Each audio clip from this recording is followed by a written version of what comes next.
വിദ്യതേ നഹി കല്യാണകൃത് കശ്ചിത് ദുർഗതിം താത ഗച്ഛതി. ഹരേ കൃഷ്ണ. ഹരേ കൃഷ്ണ. ശ്രീ ഭഗവാൻ പറഞ്ഞു, ഹേ പാർത്ഥ, മംഗളകരങ്ങളായ കർമ്മങ്ങളിൽ ഏർപ്പെട്ടുകൊണ്ടിരിക്കുന്ന ആധ്യാത്മിക ജ്ഞാനിക്ക് ഈ ലോകത്തിലാകട്ടെ ആത്മീയ ലോകത്തിലാകട്ടെ നാശമില്ല. സുഹൃത്തെ, നന്മ ചെയ്യുന്നവന് ഒരിക്കലും ദുർഗതി സംഭവിക്കാൻ വയ്യ. ഹരേ കൃഷ്ണ. ഹരേ കൃഷ്ണ. പ്രാപ്യ പുണ്യകൃതാം ലോകാൻ ഉഷിത്വാ ശാശ്വതി സമാഹ ശുചീനാ ശ്രീമതാം ഗേഹേ യോഗഭ്രഷ്ടോഭിജായതേ. ഹരേ കൃഷ്ണ. ഹരേ കൃഷ്ണ. അങ്ങനെ ഈ യോഗത്തിൽ പരാജിതനാകുന്നയാൾ പുണ്യം ചെയ്തവർക്കായുള്ള ഉപരിലോകങ്ങളിൽ ആനന്ദം അനുഭവിച്ചുകൊണ്ട് അസംഖ്യം സംവത്സരങ്ങൾ വാണതിനു ശേഷം നീതിനിഷ്ഠയുള്ള പുണ്യാത്മാക്കളുടെയോ ധനികരുടെയോ കുടുംബങ്ങളിൽ വീണ്ടും പിറക്കുന്നു. ഹരേ കൃഷ്ണ. ഹരേ കൃഷ്ണ. അഥവാ യോഗിനാമേവ കുലേ ഭവതി ധീമതാം ഏതദ്ധി ദുർലഭതരം ലോകേ ജന്മ യദീദൃശം. ഹരേ കൃഷ്ണ. ഹരേ കൃഷ്ണ. അല്ലെങ്കിൽ ഏറെക്കാലം യോഗാനുഷ്ഠാനം ചെയ്തിട്ടും അതിൽ വിജയിക്കാതിരുന്നാൽ അഭിജ്ഞരായ അതീന്ദ്രിയ യോഗികളുടെ കുലത്തിൽ പിറന്നു എന്നും വരാം. തീർച്ചയായും ഈ ലോകത്തിൽ അത്തരത്തിലുള്ള ജന്മം സുദുർലഭമാണ്. ഹരേ കൃഷ്ണ. ഹരേ കൃഷ്ണ. തത്ര തം ബുദ്ധി സംയോഗം ലഭതേ പൗർവദേഹികം യതതേ ച തതോ ഭൂയഃ സംസിദ്ധ കുരു നന്ദന. ഹരേ കൃഷ്ണ. ഹരേ കൃഷ്ണ. അല്ലയോ കുരുനന്ദന, അങ്ങനെ വീണ്ടും പിറക്കുമ്പോൾ യോഗിക്ക് മുൻ ജന്മത്തിലെ ദിവ്യാവബോധം തിരിച്ചു കിട്ടുന്നു. ആധ്യാത്മികമായി പൂർണ്ണ വിജയം നേടാൻ വേണ്ടി അയാൾ പ്രയത്നം തുടരുന്നു. ഹരേ കൃഷ്ണ. ഹരേ കൃഷ്ണ. പൂർവാഭ്യാസേന തേനേവ പ്രിയദേഹ്യവശോഭിസഃ ജിജ്ഞാസുരഭിയോഗസ്യ ശബ്ദബ്രഹ്മാദിവർത്തതേ. ഹരേ കൃഷ്ണ. ഹരേ കൃഷ്ണ. മുജ്ജന്മത്തിൽ സിദ്ധിച്ച ദിവ്യാവബോധത്താൽ എങ്ങും തേടിപ്പോകാതെ തന്നെ അയാൾ സ്വാഭാവികമായി യോഗ സിദ്ധാന്തത്തിൽ ആകൃഷ്ടനായി തീരും. ജിജ്ഞാസുവായ ആ യോഗി ആചാരനിഷ്ഠങ്ങളായ ധർമ്മശാസ്ത്ര പ്രമാണങ്ങൾക്ക് അതീതനാണ്. ഹരേ കൃഷ്ണ. ഹരേ കൃഷ്ണ. പ്രയത്നാദ്യതമാനസ്തു യോഗി സംശുദ്ധ കിൽബിഷാഃ അനേക ജന്മ സംസിദ്ധസ് തതോ യാതി പരാം ഗതിം. ഹരേ കൃഷ്ണ. ഹരേ കൃഷ്ണ. സർവ കൽമഷങ്ങളും നീങ്ങി തുടർന്ന് മുന്നോട്ട് പോകാൻ ആത്മാർത്ഥമായി യത്നിച്ചു കൊണ്ടിരിക്കുന്ന യോഗിക്ക് അനേക ജന്മങ്ങളിലെ പരിശീലനത്തിനു ശേഷം പരിപൂർണത നേടി പരമലക്ഷ്യത്തിലെത്താം. ഹരേ കൃഷ്ണ. ഹരേ കൃഷ്ണ. തപസിഭ്യോ അധികോ യോഗി ജ്ഞാനിഭ്യോഭിമാദോ അധികഃ കർമ്മിഭ്യശ്ചാധികോ യോഗി തസ്മാദ് യോഗി ഭവാർജുന. ഹരേ കൃഷ്ണ. ഹരേ കൃഷ്ണ. തപസ്സിയേക്കാൾ ശ്രേഷ്ഠനത്രേ യോഗി. ജ്ഞാനികളെക്കാളും ഫലേച്ഛയോടെ കർമ്മം ചെയ്യുന്നവരെക്കാളും ശ്രേഷ്ഠനാണ് അദ്ദേഹം. അതുകൊണ്ട് അല്ലയോ അർജുന, ഏതൊരു സാഹചര്യത്തിലും യോഗത്തിൽ ഉറച്ചു നിൽക്കുക. ഹരേ കൃഷ്ണ. ഹരേ കൃഷ്ണ. യോഗിനാമപി സർവേഷാം മദ്ഗതേനന്തരാത്മനാ ശ്രദ്ധവാൻ ഭജതേ യോ മാം സമേ യുക്തതമോ മതഃ. ഹരേ കൃഷ്ണ. ഹരേ കൃഷ്ണ. പൂർണ്ണ വിശ്വാസത്തോടെ എപ്പോഴും എന്നിൽ തന്നെ നിലകൊള്ളുകയും എന്നെ തന്നെ ധ്യാനിച്ചുകൊണ്ട് പ്രേമപൂർവം എന്റെ ദിവ്യ സേവനങ്ങളിൽ ഏർപ്പെട്ടുകൊണ്ടിരിക്കുകയും ചെയ്യുന്നവനാണ് എല്ലാ യോഗികളിലും വെച്ച് അത്യുത്തമ യോഗിയും. എന്നോട് ദൃഢതരമായി യോഗത്തിൽ ബന്ധപ്പെട്ടിരിക്കുന്നവന്. ഇതാണ് എന്റെ അഭിപ്രായം. ഹരേ കൃഷ്ണ. ഹരേ കൃഷ്ണ. ഓം തത്സത് ഇതി ശ്രീമദ് ഭഗവത്ഗീതാസു ഉപനിഷത്സു ബ്രഹ്മവിദ്യായാം യോഗശാസ്ത്രേ ശ്രീകൃഷ്ണാർജുന സംവാദേ ധ്യാനയോഗോ നാമ അധ ഷഷ്ടോധ്യായഃ. ഹരേ കൃഷ്ണ. ഹരേ കൃഷ്ണ. ധ്യാനയോഗം എന്ന ശ്രീമദ് ഭഗവത്ഗീതയുടെ 6-ാം അധ്യായത്തിന്റെ ഭക്തിവേദാന്ത വിശദീകരണം ഇപ്രകാരം സമാപിക്കുന്നു. ഹരേ കൃഷ്ണ. ഹരേ കൃഷ്ണ. ഹരേ കൃഷ്ണ. ഹരേ കൃഷ്ണ. കൃഷ്ണ കൃഷ്ണ ഹരേ ഹരേ. ഹരേ രാമ ഹരേ രാമ രാമ രാമ ഹരേ ഹരേ. ഹരേ കൃഷ്ണ. ഹരേ കൃഷ്ണ. കൃഷ്ണ കൃഷ്ണ ഹരേ രാമ ഹരേ രാമ രാമ രാമ ഹരേ ഹരേ. ഹരേ കൃഷ്ണ. ഹരേ കൃഷ്ണ. കൃഷ്ണ കൃഷ്ണ ഹരേ ഹരേ. ഹരേ രാമ ഹരേ രാമ രാമ രാമ ഹരേ ഹരേ. ഹരേ കൃഷ്ണ. സർവത്ര ഗോവിന്ദ നാമ സങ്കീർത്തനം. ഗോവിന്ദ ഗോവിന്ദ ഗോവിന്ദ. ഹരേ കൃഷ്ണ. സർവം കൃഷ്ണാർപ്പണമസ്തു. Hare Krishna. Mataji. Thank you Hare Mataji, thank you Sharada Mataji, thank you വിജയനാന മാതാജി. ഹരേ കൃഷ്ണ. ഹരേ കൃഷ്ണ. ഇന്ന് ആരാണ് ഒരു ചെറിയ കീർത്തനം ചൊല്ലുന്നത്? ഹരേ കൃഷ്ണ. വിജയനാന മാതാജി. ഹരേ കൃഷ്ണ മാതാജി. ചൊല്ലാം. ഒരു കീർത്തനം ചൊല്ലു. ഒരു മിനിറ്റ് മാതാജി. ഹരേ കൃഷ്ണ വിഷ്ണുപ്രിയ മാതാജി. ഹരേ കൃഷ്ണ മാതാജി. മാതാജി, എനിക്ക് അവിടെ ഒരു കിഡ്സിന്റെ ഒരു ക്ലാസ് നടക്കുന്നു. അപ്പം വിജയകുമാരി മാതാജിക്ക് എന്തൊക്കെയോ ടെക്നിക്കൽ ഇഷ്യൂ. ഞാനപ്പൊ ഒന്ന് അതിൽ ജോയിൻ ചെയ്തോട്ടെ മാതാജി? ശരി ശരി ശരി. ഓക്കെ മാതാജി. വിജയനാന മാതാജി കീർത്തനം കഴിഞ്ഞിട്ട് ക്ലാസ് ഒന്ന് നോക്കിക്കോണേ ആയിക്കോട്ടെ ആയിക്കോട്ടെ, കുഴപ്പമില്ല. മാതാജി. അപ്പൊ ഓക്കെ മാതാജി. ഹരേ കൃഷ്ണ. വേറെ ആരും വിജയനാനു മാതാജി? ഞാൻ വിജയനാന മാതാജി ഒന്ന് കോഹോസ്റ്റ് ആക്കിക്കോളും മാതാജി. ഹരേ ഇവിടുത്തെ കൃഷ്ണ. ഇന്റർനെറ്റിന്റെ പ്രശ്നം എപ്പോഴാന്ന് അറിയില്ല. ഓക്കെ വിജയനാന മാതാജി ഒന്ന് ആക്കിക്കോളും. ഓക്കെ മാതാജി. ഹരേ കൃഷ്ണ. ഞാനത് കഴിഞ്ഞ് ജോയിൻ ചെയ്തോളാം മാതാജി. കുഴപ്പമില്ല കേട്ടോ. തുടങ്ങട്ടെ മാതാജി? ചൊല്ലട്ടെ? മാതാജി തുടങ്ങിക്കോളൂ. ഹരേ കൃഷ്ണ. പാവന മാനസ പൊയ്കയിൽ വാഴുന്ന ജീവനാം ഹംസത്തെ വേട്ടയാടാൻ പൂക്കോട് ചാടി വരുന്നൊരു മൂർഖനാം കൂട്ടരെയാട്ടി ഓടിപ്പതിനായി. കൃഷ്ണ ഹരേ ജയ കൃഷ്ണ ഹരേ ജയ കൃഷ്ണ ഹരേ ജയ കൃഷ്ണ ഹരേ. ഉൾക്കാമ്പിൽ ഭക്തിയോടെപ്പോഴും പാടുക ചിൽക്കാമ്പാം ശ്രീഹരി തന്നാമങ്ങൾ. സത്യമാം പൊൻകൊടി ചീന്തി കളയുവാൻ ശക്തരായി തീരില്ലവർ മതിച്ചാൽ. പുണ്യമേറും വനം തന്നിൽ വിചാരിപ്പു കണ്ണനാം നാമ നൃസിംഹവീരൻ. വാഹരി ഗർജനം കേൾക്കുന്ന മാത്രയിൽ ഘോരപാപങ്ങളാം വൻഗജങ്ങൾ. കൃഷ്ണ ഹരേ ജയ കൃഷ്ണ ഹരേ ജയ കൃഷ്ണ ഹരേ ജയ കൃഷ്ണ ഹരേ. ദൂരത്തിലോടി മറിയുന്നു തൽക്ഷണം പാരിച്ച ഭീതിയിലാദൂരരാൽ. ഉച്ചത്തിലെ വരും സശ്രദ്ധം നാമങ്ങൾ ഉച്ചരിച്ചിടുവിൻ ഭക്തന്മാരെ. ഏതു രൂപത്തിലും ഏതിലും മിന്നുന്ന സത്യസ്വരൂപിയാം തമ്പുരാനെ. മാനവ മാനസം സൗഹാർദ്ദ സൗന്ദര്യം രാമമായി തീരണേ വിശ്വബന്ധോ. കൃഷ്ണ ഹരേ ജയ കൃഷ്ണ ഹരേ ജയ കൃഷ്ണ ഹരേ ജയ കൃഷ്ണ ഹരേ. ഭാരത മാതാവിൻ സമ്പൂർണ്ണ രക്ഷയ്ക്ക് നാരദ മുഖ്യരാം ഭക്തരൊത്തും തൽസകനാം നരനൊത്തും ബദരിയിൽ വൻതപസാചരിച്ചിടും വിഭോ. മാരുതാധീശ്വര നിൻ കൃപാവർഷത്താൽ പാരിനെ കാക്കണേ നാരായണ. ലോകത്തിലെങ്ങുമേ മംഗളപ്പൂമാരി ലോകൈക നായക തൂകിടണേ. കൃഷ്ണ ഹരേ ജയ കൃഷ്ണ ഹരേ ജയ കൃഷ്ണ ഹരേ ജയ കൃഷ്ണ ഹരേ. കൃഷ്ണ ഹരേ ജയ കൃഷ്ണ ഹരേ ജയ കൃഷ്ണ ഹരേ ജയ കൃഷ്ണ ഹരേ. കൃഷ്ണ ഹരേ ജയ കൃഷ്ണ ഹരേ ജയ കൃഷ്ണ ഹരേ ജയ കൃഷ്ണ ഹരേ. ഹരേ കൃഷ്ണ മാതാജി. ഹരേ കൃഷ്ണ മാതാജി. തുടങ്ങാം. എല്ലാവർക്കും പ്രണാമം. ഹരേ കൃഷ്ണ മാതാജി. ഹരേ കൃഷ്ണ മാതാജി. ഹരേ കൃഷ്ണ. പ്രണാമം. എല്ലാവർക്കും പ്രണാമം. നമുക്ക് തുടങ്ങാല്ലേ മാതാജി? എന്നാല് കറക്റ്റ് തുടങ്ങാം മാതാജി. ഹരേ കൃഷ്ണ. കൃഷ്ണ. ഓം നമോ ഭഗവതേ വാസുദേവായ. ഓം നമോ ഭഗവതേ വാസുദേവായ. ഓം നമോ ഭഗവതേ വാസുദേവായ. ഓം അജ്ഞാനതിഭ്രാന്തസ്യ ജ്ഞാനാഞ്ജനാശലാകയ ചക്ഷുരുന്മീലിതം യേന തസ്മൈ ശ്രീ ഗുരവേ നമഃ. ശ്രീചൈതന്യ മനോഭീഷ്ടം സ്ഥാപിതം യേന ഭൂതലേ സ്വയം രൂപകഥാം മഹ്യം ദദാതി സുപദാന്തികം.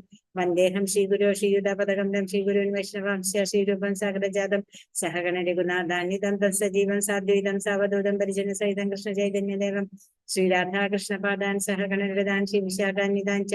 ഹേ കൃഷ്ണ കരുണാ സിന്ധോ ദീനബന്ധോ ജഗത്പദേ ഗോപേശ ഗോപികാ കാന്ത രാധാകാന്ത നമസ്തുതേ. തപ്ത കാഞ്ചന ഗൗരാംഗീ രാധേ വൃന്ദാവനേശ്വരി വൃഷഭാനുസുതേ ദേവി പ്രണമാമി ഹരിപ്രിയേ. വാഞ്ചാകൽപതരുഭ്യശ്ച കൃപാ സിന്ധുഭ്യേവ ച പതിതാനാം പാവനേഭ്യോ വൈഷ്ണവേഭ്യോ നമോ നമഃ. നമോ ഓം വിഷ്ണുപാദായ കൃഷ്ണപ്രേഷ്ഠായ ഭൂതലേ ശ്രീമതേ ഭക്തിവേദാന്ത സ്വാമിനിധി നാമിനേ നമസ്തേ സരസ്വതേ ദേവേ ഗൗരവാണി പ്രചാരിണേ നിർവിശേഷ ശൂന്യവാദി പാശ്ചാത്യ ദേശതാരിണീം.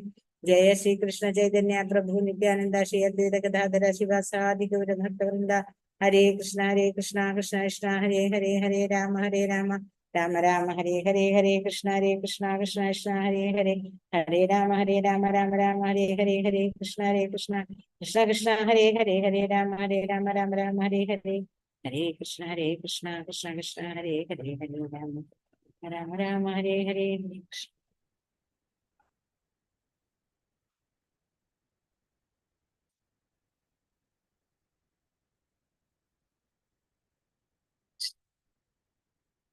ഹരേ കൃഷ്ണ. ഭഗവത്ഗീത 42ാമത്തെ ബാച്ചിലെ മലയാളത്തിന്റെ ശ്രീ രാധാ ഗോവിന്ദ ഇസ്കോൺ ബാംഗ്ലൂരിന്റെ ക്ലാസ്സിലേക്ക് എല്ലാവർക്കും സ്വാഗതം. ഹരേ കൃഷ്ണ. എൻ്റെ പേര് വിഷ്ണുപ്രിയ വിനിത ദേവിദാസി. അപ്പോൾ നമ്മൾ ഇന്നലെ വരെ എന്തൊക്കെയാ എടുത്തതെന്ന് വേണമെങ്കിൽ ഒന്ന് നോക്കാം. നമ്മൾക്കറിയാം, ഒന്നാമത്തെ ആർക്കെങ്കിലും പറയണമെന്നുണ്ടെങ്കിൽ പറയാം, അല്ലെങ്കിൽ എന്തൊക്കെയാണെന്നുള്ളത്. അതായത് ഒന്നാമത്തെ ആദ്യത്തെ ഇതിൽ നമ്മൾ ഭഗവാന് അർജുനനെ രഥത്തില് യുദ്ധത്തിന്റെ നടുവിൽ കൊണ്ടുവന്ന് നിർത്തിയതും, പിന്നെ അവിടെ നിന്ന് അർജുനന് പറ്റില്ല യുദ്ധം ചെയ്യാനുള്ള ബുദ്ധിമുട്ടുകളും അർജുനന്റെ വിഷമങ്ങളെല്ലാം പറഞ്ഞപ്പോ ഭഗവാൻ അർജുനന് ആത്മാവിനെ പറ്റിയും ആത്മാവിന്റെ ഗുണങ്ങളെ പറ്റിയും വലിപ്പത്തിനെ പറ്റിയും ഭഗവാനെ പറ്റി എല്ലാം പറഞ്ഞു കൊടുത്തു. പിന്നെ സ്ഥിരപ്രജ്ഞൻ ആരാണ്, അത് കഴിഞ്ഞിട്ട് എങ്ങനെയാണ് കർമ്മം ചെയ്യേണ്ടതെന്ന് 3ാമത്തെ അധ്യായത്തിൽ ഭഗവാൻ എന്തുകൊണ്ടാണ് നമ്മളെല്ലാവരും കർമ്മം ചെയ്യാൻ കാരണം, നമ്മൾ എങ്ങനെയാണ് ഭൗതികതയിൽ പെട്ടിരിക്കുന്നതെന്നും 4ാമത്തെ അധ്യായത്തിൽ ഭഗവാൻ അതീന്ദ്രിയ ജ്ഞാനമായ ഭഗവാന്റെ പരമ്പര എങ്ങനെയാണ് ഭഗവാൻ പരമ്പര മുറിഞ്ഞു പോയി രാജർഷികൾക്കെല്ലാം കൊടുത്ത ജ്ഞാനം ഇല്ലാണ്ടായി അർജുന, അതുകൊണ്ടാണ് ഇപ്പൊ ഞാൻ നിന്നിൽ കൂടെ മറ്റുള്ളവർക്ക് ഇത് എന്താ പറയാ ഈ ജ്ഞാനത്തെ പറഞ്ഞു കൊടുക്കുന്നത്. അതുകൊണ്ട് ഇത് എന്താണ് ഞാനും നീയും എന്താണ് ഒരുമിച്ചാണെന്നുണ്ടെങ്കിലും എനിക്ക് എൻ്റെ എല്ലാ ജന്മങ്ങളും ഓർമ്മയുണ്ട്. പക്ഷെ നീ ഒരു ജീവാത്മാവായതുകൊണ്ട് നിനക്ക് ഈ ശരീരം നശ്വരമായതുകൊണ്ടും എന്താണ് ഭഗവാന്റെ പോലെ അല്ലെ അത്ര ഇല്ല, ഗുണങ്ങളിൽ അത്ര അറിവില്ല എന്നുള്ളത് കൊണ്ടും അർജുനനെല്ലാം മറന്നു പോണു. പക്ഷെ ഭഗവാനെല്ലാം ഓർക്കാൻ സാധിക്കുന്നുണ്ട് എന്നൊക്കെ അർജുനനോട് പറഞ്ഞു കൊടുക്കുന്നു. പിന്നെ ഭഗവാൻ അർജുനനോട് എല്ലാം എങ്ങനെയാണ് കർമ്മം ചെയ്യേണ്ടത്, നിഷ്കാമമായിട്ട് ഭഗവാന് വേണ്ടി മാത്രം സമർപ്പിച്ച് കർമ്മം ചെയ്യണതിനെ പറ്റിയെല്ലാം കഴിഞ്ഞ അധ്യായത്തിൽ പറഞ്ഞു അല്ലെ. അപ്പൊ ഓരോന്ന് ചെയ്യുമ്പോഴും നമ്മള് ഭോക്താരം യജ്ഞതപസ സർവലോക മഹേശ്വര സുഹൃതം സർവഭൂതാനം ശാന്തിമാ ജ്ഞാത്വമാ ശാന്തി മൃച്ഛതി. അതായത് ഭഗവാന് വേണ്ടിയിട്ടാണ് കർമ്മം, എല്ലാ കർമ്മങ്ങളും ഇന്നലെ പറഞ്ഞു. അതേപോലെ എന്താ പറയാ, എന്ത് കർമ്മം നമ്മൾ ഏതൊക്കെ ദേവന്മാരെ ഉദ്ദേശിച്ച് ചെയ്താലും അവസാന ആ കർമ്മം എല്ലാം എത്തണത് ഭഗവാനിൽ തന്നെയാണ്. അപ്പൊ എല്ലാത്തിന്റെയും ഭോക്താവും എല്ലാം ഭഗവാനാണ് എന്ന് നമ്മൾ അറിഞ്ഞു കഴിഞ്ഞാൽ നമ്മൾക്ക് യാതൊരു തരത്തിലുള്ള ബുദ്ധിമുട്ടുകളോ വിഷമങ്ങളോ ഉണ്ടാവില്ല. അപ്പോ അതിനെ നമ്മൾ ശാന്തി മന്ത്രം എന്ന് പറഞ്ഞു അല്ലെ. അപ്പൊ അങ്ങനെ 5ാമത്തെ അധ്യായം വരെ നമ്മൾ കണ്ടു. ഇനിയിപ്പോ നമ്മൾ ഇവിടുന്ന് 6ാമത്തെ അധ്യായമാണ് ഇന്ന്. 6ാമത്തെ അധ്യായത്തിന്റെ പേരാണ് ധ്യാനയോഗം. ഇതിലെങ്ങനെയാ പറയണതെന്ന് വെച്ചാണെങ്കിൽ ഇന്ദ്രിയങ്ങളും മനസ്സിനെയും നിയന്ത്രിക്കാനായിട്ട് നമ്മള് അഷ്ടാംഗ യോഗ പദ്ധതി. എന്താണ് അഷ്ടാംഗ യോഗ പദ്ധതി? അതിൽ കൂടെ എങ്ങനെ നമുക്ക് ഇന്ദ്രിയങ്ങളെ നിയന്ത്രിച്ച് ഭഗവാനെ അറിയാൻ പറ്റും, അല്ല ഇതിൽ എങ്ങനെയാണ് കർമ്മയോഗം അല്ലെങ്കിൽ കൃഷ്ണാബോധത്തിലുള്ള കർമ്മം എങ്ങനെയാണ് താരതമ്യം, എന്താണ് അത്, ഏതാണ് വിശിഷ്ടമായത്. അപ്പൊ അതിനെപ്പറ്റി ഭഗവാൻ ഇവിടെ ഒരു ചെറിയ രൂപം തരികയാണ്. ഈ ധ്യാന യോഗം അല്ലെങ്കിൽ അഷ്ടാംഗ യോഗത്തിൽ കൂടെ എങ്ങനെയാണ് നമുക്ക് ഭഗവാനെ മനസ്സിലാക്കാൻ പറ്റുമോ, അതിൽ അതാണോ ശ്രേഷ്ഠം, എങ്ങനെയാണ് അത്, എന്ത് വിധത്തിലാണ് നമ്മൾ കർമ്മം ചെയ്യണത് എന്ന് ആ യോഗ ചെയ്യണത്. അതായത് യോഗം എന്ന് പറഞ്ഞാൽ നമുക്കറിയാം ഭഗവാനുമായിട്ടുള്ള കണക്ഷൻ ആണെന്നല്ലേ. അപ്പൊ ഭഗവാനുമായിട്ടുള്ള കണക്ഷൻ ചെയ്യുമ്പോൾ എല്ലാം അതീന്ദ്രിയമാണ്. അപ്പൊ അതേപോലെ എന്ത് കർമ്മവും നമ്മൾ ഭഗവാനായിട്ട് ചെയ്യുമ്പോൾ അത് പൂർണ്ണമാവുള്ളൂ. അപ്പൊ അങ്ങനെ സാധാരണ ഒരു കാമ്യകർമ്മി, സാധാരണ ഒരു കർമ്മി ഭഗവാനെ ഉദ്ദേശിച്ച് ചെയ്യുമ്പോൾ അത് കർമ്മയോഗമാവണം. ആ കർമ്മയോഗത്തിന് അയാൾക്ക് ഒരു കുറെ ജ്ഞാനം കിട്ടുമ്പോൾ അയാൾ ഒരു ജ്ഞാനയോഗിയാവും. ജ്ഞാനയോഗിയിൽ നിന്ന് അദ്ദേഹം കുറച്ചും കൂടെ മുന്നോട്ട് വരുമ്പോൾ അദ്ദേഹത്തിന് ഒരു ഭക്തിയോഗം ആവാനുള്ള ഒരു സാധ്യത ഉണ്ട്. അപ്പൊ ജ്ഞാനയോഗി ചിലപ്പോൾ ധ്യാനയോഗി അങ്ങനെയായിരിക്കും ഭക്തിയോഗി ആവാം. പക്ഷെ അവസാനത്തിൽ എപ്പോഴും ഭക്തനാവാനാണ് എല്ലാവർക്കും പറ്റുള്ളൂ. ആയാലേ കാര്യമുള്ളൂ. അപ്പൊ ചിലവരിങ്ങനെ പടിയായിട്ട് വരും, ചിലവര് സന്യാസത്തിലേക്ക് എടുത്തിട്ട് അങ്ങനെ വരും. പക്ഷെ ഭഗവാൻ പറയണു ഇതൊന്നും ഇല്ലാണ്ട് നിങ്ങൾക്ക് എന്നെ കിട്ടാനുള്ള മാർഗമാണ് ഭക്തിയോഗം. നിങ്ങൾ എന്നെ അറിഞ്ഞ് എനിക്ക് വേണ്ടി കർമ്മങ്ങൾ ചെയ്താൽ പിന്നെ ഈ ഒരു തരത്തിലുള്ള യോഗകളുടെ ആവശ്യമില്ല എന്ന് ഭഗവാൻ നമുക്ക് പറഞ്ഞു തരികയാണ്, ക്ലിയർ ആയിട്ട് പറഞ്ഞു തരുന്നുണ്ട്. എന്നാലും ഭഗവാൻ നമുക്ക് ഭഗവത്ഗീത, കാരണം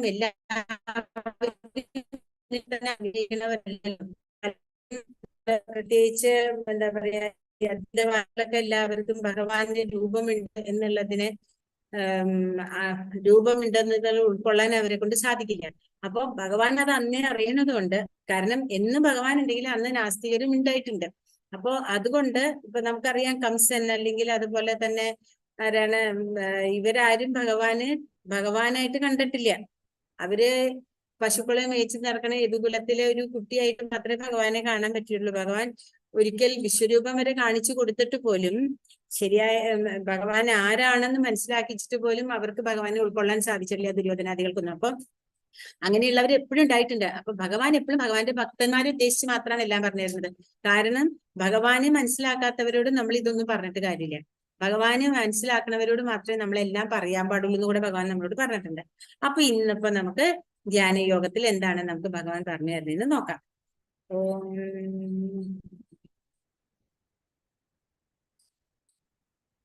നാരായണൻ നമസ്കൃത്യ നരം ജീവ നഷ്ടപ്രായേഷു ഭദ്രേഷു നിത്യം ഭാഗവത സേവ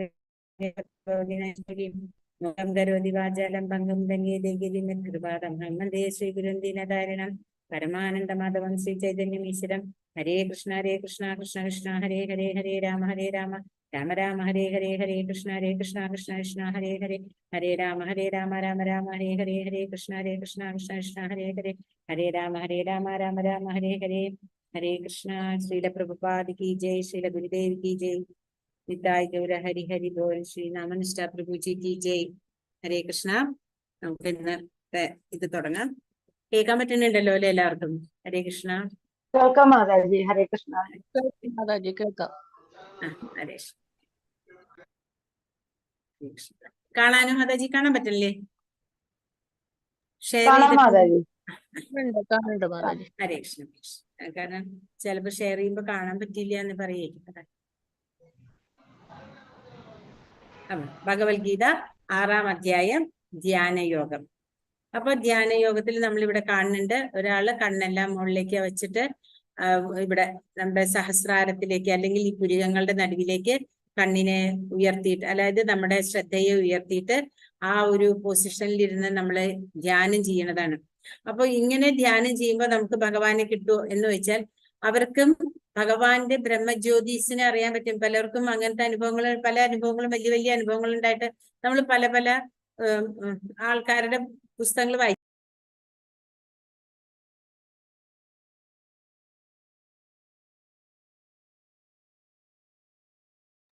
അപ്പോ അതുപോലെ അങ്ങനെ അനുഭവങ്ങൾ ഇല്ലാത്തവരില്ല. പക്ഷേ ഇതിനവര് കുറെ കഷ്ടപ്പെടണം. അതായത് പല തരത്തിലുള്ള ഈ അഷ്ടാംഗ യോഗ എന്ന് പറയുമ്പോൾ 8 അംഗങ്ങളാണ് ആ യോഗയ്ക്ക് ഉള്ളത്.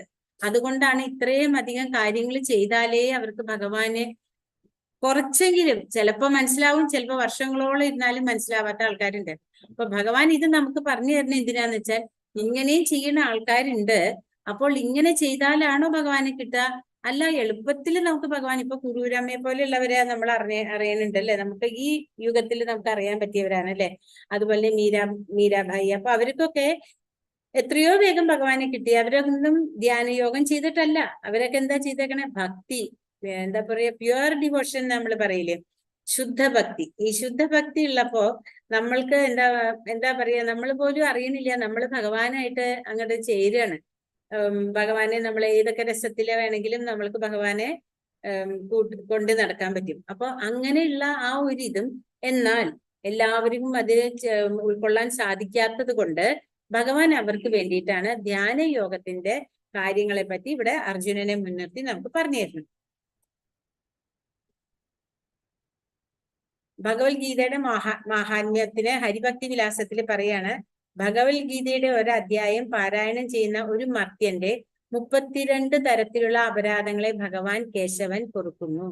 അപ്പോ ഭഗവത്ഗീതയുടെ ഒരധ്യായം പാരായണം ചെയ്താൽ ഇത്ര ആണെന്നുണ്ടെങ്കിൽ 18 അധ്യായം പാരായണം ചെയ്യുമ്പോൾ എത്ര മഹത്വം ഉണ്ടല്ലേ. അപ്പൊ ഭഗവത്ഗീതയുടെ കാരണം എന്തുകൊണ്ടാണ് ഭഗവത്ഗീതയ്ക്ക് ഇത്ര മഹത്വം? ഭഗവത്ഗീതയിൽ ഭഗവാൻ എല്ലാ തത്വങ്ങളാണ് പറഞ്ഞു തന്നിട്ടുള്ളത്. എന്നാൽ ഇത് പറയുന്നത് ആരാ, ഇത് പറഞ്ഞു തരുന്നത് ആരാ? സാക്ഷാൽ പരമ ദിവ്യോത്തമനായ ഭഗവാൻ. അപ്പൊ ഭഗവാന്റെ വാണിയാണ് നമ്മൾ ദിവസവും ചെല്ലുന്നത്. നമ്മൾ സാധാരണ നാമം ജപിക്കണ പോലെ തന്നെ അത്രയും നമുക്ക് അറിയില്ല, അത് അത്രയും മഹത്വം ഉണ്ട് എന്നല്ലേ. നമ്മുടെ ഒരു നാമം ജപിക്കുമ്പോൾ ഹരേ കൃഷ്ണ, ഇപ്പൊ പണ്ടൊക്കെ കുട്ടികൾക്ക് നമ്മള് നാരായണ, ഗോവിന്ദ അങ്ങനെയൊക്കെ പേരുകൾ ഇടുന്നത് തന്നെ എന്തിനാ വെച്ചാൽ ഭഗവാന്റെ നാമങ്ങൾ നമ്മൾക്ക് ചൊല്ലാൻ വേണ്ടിയിട്ടാണ്. പക്ഷെ ഇന്നിപ്പോ അമ്മയുടെ അച്ഛന്റെ ഏതെങ്കിലും ഒരു രണ്ടക്ഷരം ഇട്ടിട്ട് ഒരു പേരായി, അതിൽ അർത്ഥമില്ല, ഒന്നുമില്ല. അപ്പൊ നമ്മൾ മനസ്സിലാക്കേണ്ടത് ഭഗവാനെ ഏതൊക്കെ രൂപത്തിൽ എങ്ങനെയൊക്കെ വിളിക്കാൻ സാധിക്കുമോ അങ്ങനെയൊക്കെ വിളിച്ചാൽ ആ ജന്മം അറിഞ്ഞോ അറിയാണ്ടോ പുണ്യമായിട്ട് തീരുകയാണ്. അപ്പൊ ഇവിടെ പറയുന്നത് ഒരധ്യായം പാരായണം ചെയ്താൽ 32 തരത്തിലുള്ള അപരാധങ്ങളെ ഭഗവാൻ കേശവൻ പൊറുക്കുന്നു. അപ്പൊ ഭഗവത്ഗീതയുടെ മഹത്വം അതിൽ നിന്ന് തന്നെ നമുക്ക് മനസ്സിലാക്കാം. അങ്ങനെ നമുക്കിവിടെ ശ്ലോകം 1 നോക്കാം. ശ്രീല പ്രഭുപാദിക്ക് ജയ്. ശ്ലോകം 1. ശ്രീ ഭഗവാനുവാച അനാശ്രിത കർമ്മഫലം കാര്യം കർമ്മ കരോതി യഃ സന്യാസി ച യോഗി ച നിരഗ്നിർന ചാക്രിയ. ഹരേ കൃഷ്ണ. ഭഗവാൻ പറഞ്ഞു, കർമ്മത്തിന്റെ ഫലത്തിൽ ആസക്തിയില്ലാതെ ധാർമ്മിക ബാധ്യത എന്ന നിലയിൽ കർമ്മം ചെയ്യുന്ന ആളാണ് സന്യാസി. അയാളാണ് യഥാർത്ഥ യോഗിയും, അല്ലാതെ അഗ്നിഹോത്രം ഉപേക്ഷിച്ചവനോ കടമ നിർവഹിക്കാത്തവനോ അല്ല. അപ്പൊ ഭഗവാൻ ഇവിടെ നമുക്ക് പറഞ്ഞു തരാണ് എന്താണ്. നമ്മൾ ഇന്നലെ പറഞ്ഞു കർമ്മയോഗം എന്ന് പറയുന്നത് സന്യാസം അല്ലെ. കർമ്മയോഗത്തിൽ കൂടെ എങ്ങനെ സന്യാസിക്കാം എന്നുള്ളതാണ് നമ്മൾ ഇന്നലെ കണ്ടത്. അപ്പൊ ഇന്നും പറയാണ് ഭഗവാൻ, ആരാണ് സന്യാസി? സന്യാസി എന്ന് പറഞ്ഞിട്ടുണ്ടെങ്കിൽ കാഷായ വസ്ത്രം ഉടുത്ത് നമ്മള് ഒരു പണിയും ചെയ്യാണ്ട് എല്ലാ ബാധ്യതകളിൽ നിന്നും ഒഴിഞ്ഞു മാറുന്നതല്ല ഒരു സന്യാസി. ഒരു സന്യാസി ശരിക്കുമുള്ള വർണ്ണാശ്രമ പ്രകാരം സന്യാസം എന്ന് പറയുന്നത് ഏറ്റവും ഒടുവിലത്തെ ആശ്രമമാണ്. നമ്മുടെ പ്രഭുപാദം നമുക്കത് ക്ലിയർ ആയിട്ട് കാണിച്ചു തന്നിട്ടുണ്ട്. അദ്ദേഹം ആദ്യം എന്താ പറയാ ബ്രഹ്മചാരിയായി, ഗൃഹസ്ഥാശ്രമിയായി കഴിഞ്ഞ് വാനപ്രസ്ഥം, അദ്ദേഹം തന്നെ വാനപ്രസ്ഥത്തില് വൃന്ദാവനത്തിൽ പോയി താമസിച്ച് പിന്നെ അദ്ദേഹം സന്യാസം സ്വീകരിച്ചിട്ടാണ് ഭഗവാന്റെ കാര്യങ്ങൾ, അതായത് വളരെ എങ്ങനെയാണ് ഒരു മനുഷ്യന്റെ 100 വയസ്സിനുള്ളില് ഒരാള് ചെയ്തിരിക്കേണ്ടത് എന്നുള്ളത് നമുക്ക് മനസ്സിലാക്കി തന്നിട്ടുണ്ട്. അപ്പോ ഇവിടെ നമ്മളോട് പറയാണ് ഭഗവാൻ, ഇപ്പൊ നമ്മൾ മനസ്സിലാക്കി പൂർണ്ണമായ സമർപ്പണമാണ് സന്യാസം.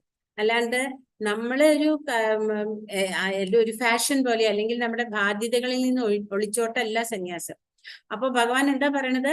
കർമ്മത്തിന്റെ ബലത്തിൽ ആസക്തി ഇല്ലാതെ ധാർമ്മിക ബാധ്യത എന്ന നിലയിൽ കർമ്മം ചെയ്യുന്ന ആളാണ് സന്യാസി. നമ്മൾ ചെയ്യുന്ന കർമ്മം ജീവനമായിട്ട് ചെയ്യണു.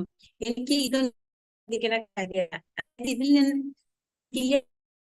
എനിക്ക് യാതൊരു തരത്തിലുള്ള മോഹങ്ങളും ഇല്ല. ഞാൻ ചെയ്യുന്നത് എന്താ? ഭഗവാന് വേണ്ടി ചെയ്യുന്നു. അതാണ് യഥാർത്ഥ യോഗി. അല്ലാതെ അഗ്നിഹോത്രം ഉപേക്ഷിച്ചവനോ കടമ നിർവഹിക്കാത്തവനോ അല്ല. നമ്മൾ സന്യസിക്കാൻ വേണ്ടിയിട്ട് നമുക്ക് എവിടെയും പോകണമെന്നില്ല. അപ്പൊ പ്രായമായ അച്ഛനും അമ്മയും ഉള്ള ഒരാളാണെങ്കിൽ ആ ആളുടെ കടമയാണ് അച്ഛനെയും അമ്മയും നോക്കുക, ഭാര്യയും കുട്ടികളെയും നോക്കുക. അപ്പൊ അവര് നിന്നിട്ട് അവർക്കൊരു പ്രായമായി, അവര് നോക്കാനായിട്ട് മകനെ കൊണ്ട് അമ്മയ്ക്ക് മകനെ നോക്കേണ്ട പ്രായമായി സന്യസിക്കാൻ പോവാന്നാ പറയാ. മകനെ അമ്മയെ നോക്കാനുള്ള പ്രായമായാലും. അപ്പൊ അങ്ങനെയുള്ള ആ ഒരു കാര്യങ്ങളൊക്കെ നമ്മുടെ പൂർവികര് നമുക്ക് പറഞ്ഞു തന്നിട്ടുണ്ട്. പക്ഷെ ഇന്നൊക്കെ നമുക്ക് സന്യാസം വാനപ്രസ്ഥ സന്യാസം എന്താണെന്ന് നമ്മൾ അറിയണമെന്നുണ്ടെങ്കിൽ നമുക്ക് ഇതുപോലെയുള്ള വൈദികമായിട്ടുള്ള കാര്യങ്ങള് മനസ്സിലാക്കുമ്പോഴാണ് നമുക്കത് അറിയാൻ പറ്റുള്ളൂ അല്ലെ. അതേപോലെ തന്നെ ഒരു സാധാരണ മനുഷ്യനോട് എല്ലാവരും സ്വന്തം കുടുംബം നോക്കാൻ വേണ്ടിയിട്ടാണല്ലേ ഓരോന്ന് ചെയ്യണത്. അപ്പൊ എന്താവും? നമുക്ക് താനെ ഒരു സ്വാർത്ഥ താല്പര്യം ഉണ്ടാവും. എല്ലാവർക്കും ഉണ്ട്, അത് ആർക്കും ഇല്ലാണ്ടില്ല. അപ്പൊ സ്വാർത്ഥ താല്പര്യം ഉണ്ടാവുമ്പോൾ നമ്മൾ എങ്ങനെ കർമ്മം ചെയ്യാന്ന് വെച്ചിട്ടുണ്ടെങ്കിൽ അതിന് ഏറ്റക്കുറച്ചിലുണ്ടാവുന്ന മാത്രം. ചിലവര് ഭയങ്കര സ്വാർത്ഥന്മാരായിരിക്കും, ചിലവര് ചെറിയൊരു സ്വാർത്ഥന്മാര്. അതായത് ഓക്കെ സാരില്ല, എനിക്കിത് ചെയ്യണല്ലോ എന്നുള്ളത് മാത്രമേ ഉണ്ടാവുള്ളൂ. മറ്റവർ അങ്ങനെയല്ല. ചിലവർ ഭയങ്കരമായിട്ട് സ്വാർത്ഥത എന്ന് പറയുമ്പോൾ ആ സ്വാർത്ഥത അയാളെ കൂടുതൽ ഭൗതികതയിലേക്ക് മാത്രമായിട്ട് തളച്ചിടാണ്. അപ്പോ അങ്ങനെയുള്ള ചില കാര്യങ്ങളൊക്കെ വരുന്നു എന്ന് മാത്രമല്ലാണ്ട് ഒരു എന്താ പറയാ ഒരു കർമ്മയോഗി എന്ന് പറയുന്ന വിധത്തിലേക്ക് ആ ആള് വരണമെന്നുണ്ടെങ്കിൽ ആ ആള് ചെയ്യണ ഓരോ കർമ്മങ്ങൾ എന്തിനായിട്ടായിരിക്കണം? ഭഗവാന് വേണ്ടിയിട്ട് ചെയ്യുന്ന കർമ്മങ്ങളായിരിക്കണം അല്ലെ. അപ്പൊ നമ്മുടെ ശരീരത്തിൽ, ഇപ്പൊ നമ്മുടെ ശരീരത്തിലെ കയ്യ് കാലൊക്കെ ഉണ്ട്. ഇതെല്ലാം കൂടെ പ്രവർത്തിക്കുമ്പോഴല്ലേ നമ്മുടെ ശരീരം ആവണുള്ളൂ. നമ്മൾ ഈ കൈ കൊണ്ട് ഭക്ഷണം കഴിക്കണം, അല്ലാണ്ട് ഈ കയ്യിന് വേണ്ടി മാത്രം ഭക്ഷണം കഴിക്കാൻ പറ്റണുണ്ടോ? കാലിന് വേണ്ടി മാത്രം നമ്മൾ ഭക്ഷണം കഴിക്കണില്ല. എല്ലാം നമ്മൾ മരുന്ന് സേവിക്കേണ്ട. ഒരു അസുഖം വന്നാലും നമ്മൾ വായയെ കൂടെ ഇറക്കണു അല്ലെ. അത് വിചാരിക്കും ഇതല്ലേ അങ്ങനെയല്ലേ ചെയ്യാൻ പറ്റുള്ളൂ എന്ന്. അങ്ങനെ ചെയ്യണത് എന്തിനാ അങ്ങനെ ഒരു ഇത് പറയണേന്ന് വെച്ചാൽ ഓരോ അവയവങ്ങളെല്ലാം ഒരു ശരീരത്തിന് വേണ്ടി പ്രവർത്തിക്കുന്ന പോലെ തന്നെ നമ്മള് എല്ലാവരും ഭഗവാന്റെ അംശമാണെന്നും നമ്മളൊക്കെ ചെയ്യേണ്ടത് ഭഗവാനെ സേവിക്കലാണെന്നുള്ള സത്യത്തെ നമ്മൾ മനസ്സിലാക്കുമ്പോൾ മാത്രമാണ് ആ ആളൊരു യോഗിയായിട്ട് മാറുന്നത്. അതായത് പരമപുരുഷന്റെ പ്രീതിക്കായിട്ട് വേണം നമ്മൾ എല്ലാ കർമ്മങ്ങളും ചെയ്യാനായിട്ട്. ഇവിടെ തന്നെ സന്യാസികൾ എന്ന് പറയുന്നത് 2 തരം സന്യാസികളുണ്ട്. അതായത് ചില ആൾക്കാർ എങ്ങനെയാന്ന് വെച്ചാൽ അവ്യക്തിഗത ബ്രഹ്മത്തിനെ മാത്രം ഉപാസിച്ചിട്ട് ഭഗവാന്റെ വ്യക്തിരൂപം ഇല്ല എന്ന് പറയുന്നത്. പിന്നെ ചില ആൾക്കാരാണ് അഷ്ടാംഗ യോഗം. ചിലവര് നേരിട്ട് ഭഗവാനെ ഇങ്ങനെ ധ്യാനിച്ച് മാത്രം ഇരിക്കും. ചിലവരിങ്ങനെ അഷ്ടാംഗ യോഗത്തിൽ കൂടെയൊക്കെ ചെയ്തിട്ട് ഇങ്ങനെ പറയും. പക്ഷെ മഹാപ്രഭു എന്താ പറയണത്? മഹാപ്രഭു എഴുതിയിട്ടുള്ളതാണ് ഇത് ശിഷ്ടാഷ്ടകം. അതില് മഹാപ്രഭു പറയണത് ന ധനം ന ജനം ന സുന്ദരീം കവിതാംബ ജഗദീശ കാമിയെ മമ ജന്മനി ജന്മനീശ്വരെ ഭവതാത് ഭക്തിർ അഹൈതുകി തൊയ്. അതായത് എനിക്ക് എത്ര ജന്മം എടുത്താലും വേണ്ടില്ല ഭഗവാനെ, എനിക്ക് അങ്ങയുടെ കാരുണ്യം മാത്രം, അഹൈതുകമായ അങ്ങയിലുള്ള ഭക്തി മാത്രം തന്നാൽ മതി. അപ്പോ പറയണത് ജനം ന സുന്ദരി. എന്തിനാ അതൊന്നും വേണ്ടാന്ന് പറയണെന്ന് വെച്ചാൽ ഇതൊക്കെ നശിക്കും. ഒരിക്കലും നമ്മൾ പറയില്ലേ ലക്ഷ്മി ആർക്കും സ്ഥിരമല്ല എന്ന് പറയില്ലേ, അതേപോലെ തന്നെയാണ് ഈ സൗന്ദര്യവും ആർക്കും സ്ഥിരമല്ല. നമ്മൾ പിന്നെ കഷ്ടപ്പെട്ട് കുറെ ചായയൊക്കെ അടിച്ചു കയറ്റി സുന്ദരികളാവാൻ നോക്കണമെന്നല്ലാണ്ട് ഈ ജര എന്ന് പറയുന്നത് എല്ലാവർക്കും ഉള്ളതാണ്. ഒരു പ്രായം കഴിഞ്ഞാൽ സകല ആൾക്കാരുടെയും എന്താ പറയുക മുടി നരയ്ക്കും, തൊലി ചുളുങ്ങും. അത് അവരുടെ പ്രായത്തിനനുസരിച്ച് നമുക്ക് മനസ്സിലാവും. പിന്നെ കുറെയൊക്കെ കഷ്ടപ്പെട്ടാൽ നമുക്ക് അതൊക്കെ സുന്ദരമായിട്ട് വയ്ക്കാം എന്നല്ലാണ്ട് പൂർണ്ണമായിട്ട് ഒരിക്കലും ഒരാൾ ആ യൗവനത്തിലേക്ക് കടക്കില്ലാലോ ഒരു പ്രായം കഴിഞ്ഞാൽ. അപ്പൊ ഇതെല്ലാം ഒരിക്കലും അല്ലെങ്കിൽ നശിച്ചു പോണതാണ്. പക്ഷെ ഭഗവാനോടുള്ള ഭക്തി നമുക്ക് ചെറുപ്പം തൊട്ടേ ഉണ്ടെങ്കിൽ മരണം വരെ അത് നിന്നാൽ അന്ത്യകാലേച്ച മാമേവ സ്മരൻ മുക്ത കളേവരം പ്രയാതി സമദ്ഭാവം യാതിനാത്യത്ര സംശയ. അതായത് മരണസമയത്ത് എപ്പോഴാണ് മരണസമയത്ത് നമുക്ക് ഭഗവാനെ ധ്യാനിക്കാൻ അല്ലെങ്കിൽ അറിയാൻ പറ്റിയാൽ ഭഗവാൻ പറയണു അവന് വീണ്ടും ഒരിക്കലും ഈ ഒരു ജന്മത്തിലേക്ക് വരേണ്ട ആവശ്യമില്ല എന്ന് നമുക്ക് ഭഗവാൻ തരുന്ന പ്രോമിസ്. അതിൽ കൂടുതലൊന്നും നമുക്ക് ആവശ്യമില്ല അല്ലെ. അങ്ങനെ ഭഗവാൻ നമുക്ക് പറഞ്ഞു തരുന്നുണ്ട്. അപ്പോ അടുത്ത ശ്ലോകം നോക്കാം.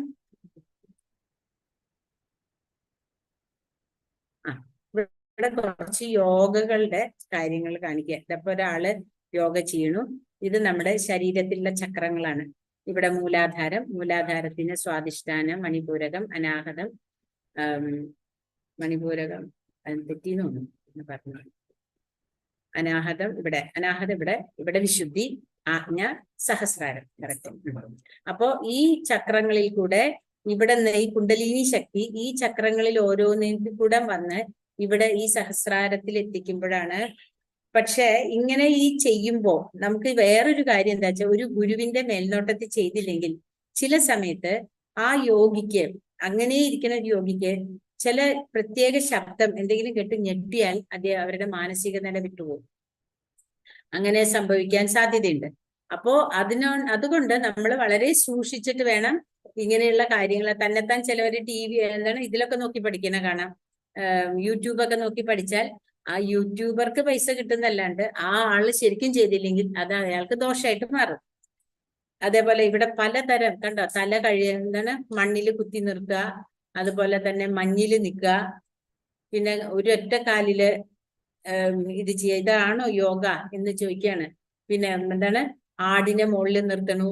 അങ്ങനെ പലതരത്തിലുള്ള പുസ്തകങ്ങളും TV ചാനലുകളും ഇതൊക്കെ ഇങ്ങനെ ഓരോ സമയത്ത് കുട്ടികൾക്കുള്ള യോഗ, ഗർഭിണികൾക്കുള്ള യോഗ, പിന്നെ ഓഫീസുകാർക്കുള്ള യോഗ, അങ്ങനെ യോഗ, ടെന്നീസ് യോഗ. അപ്പൊ ഇങ്ങനെ പലതരത്തില് യോഗ വെച്ചിട്ട് ശരിക്കും ഒരു ബിസിനസ്സാണ് ഇപ്പൊ നടന്നുകൊണ്ടിരിക്കുന്നത്.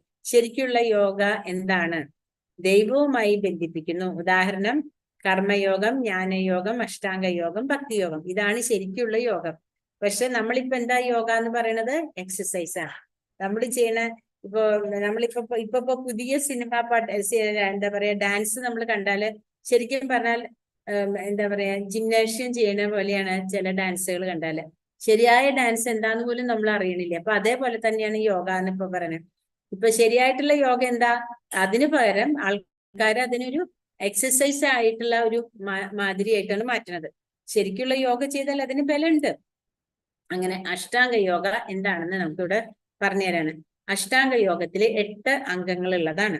അതായത് യമ, നിയമ, ആസന, പ്രാണായാമ, പ്രത്യാഹാര, ധാരണ, ധ്യാനം, സമാധി.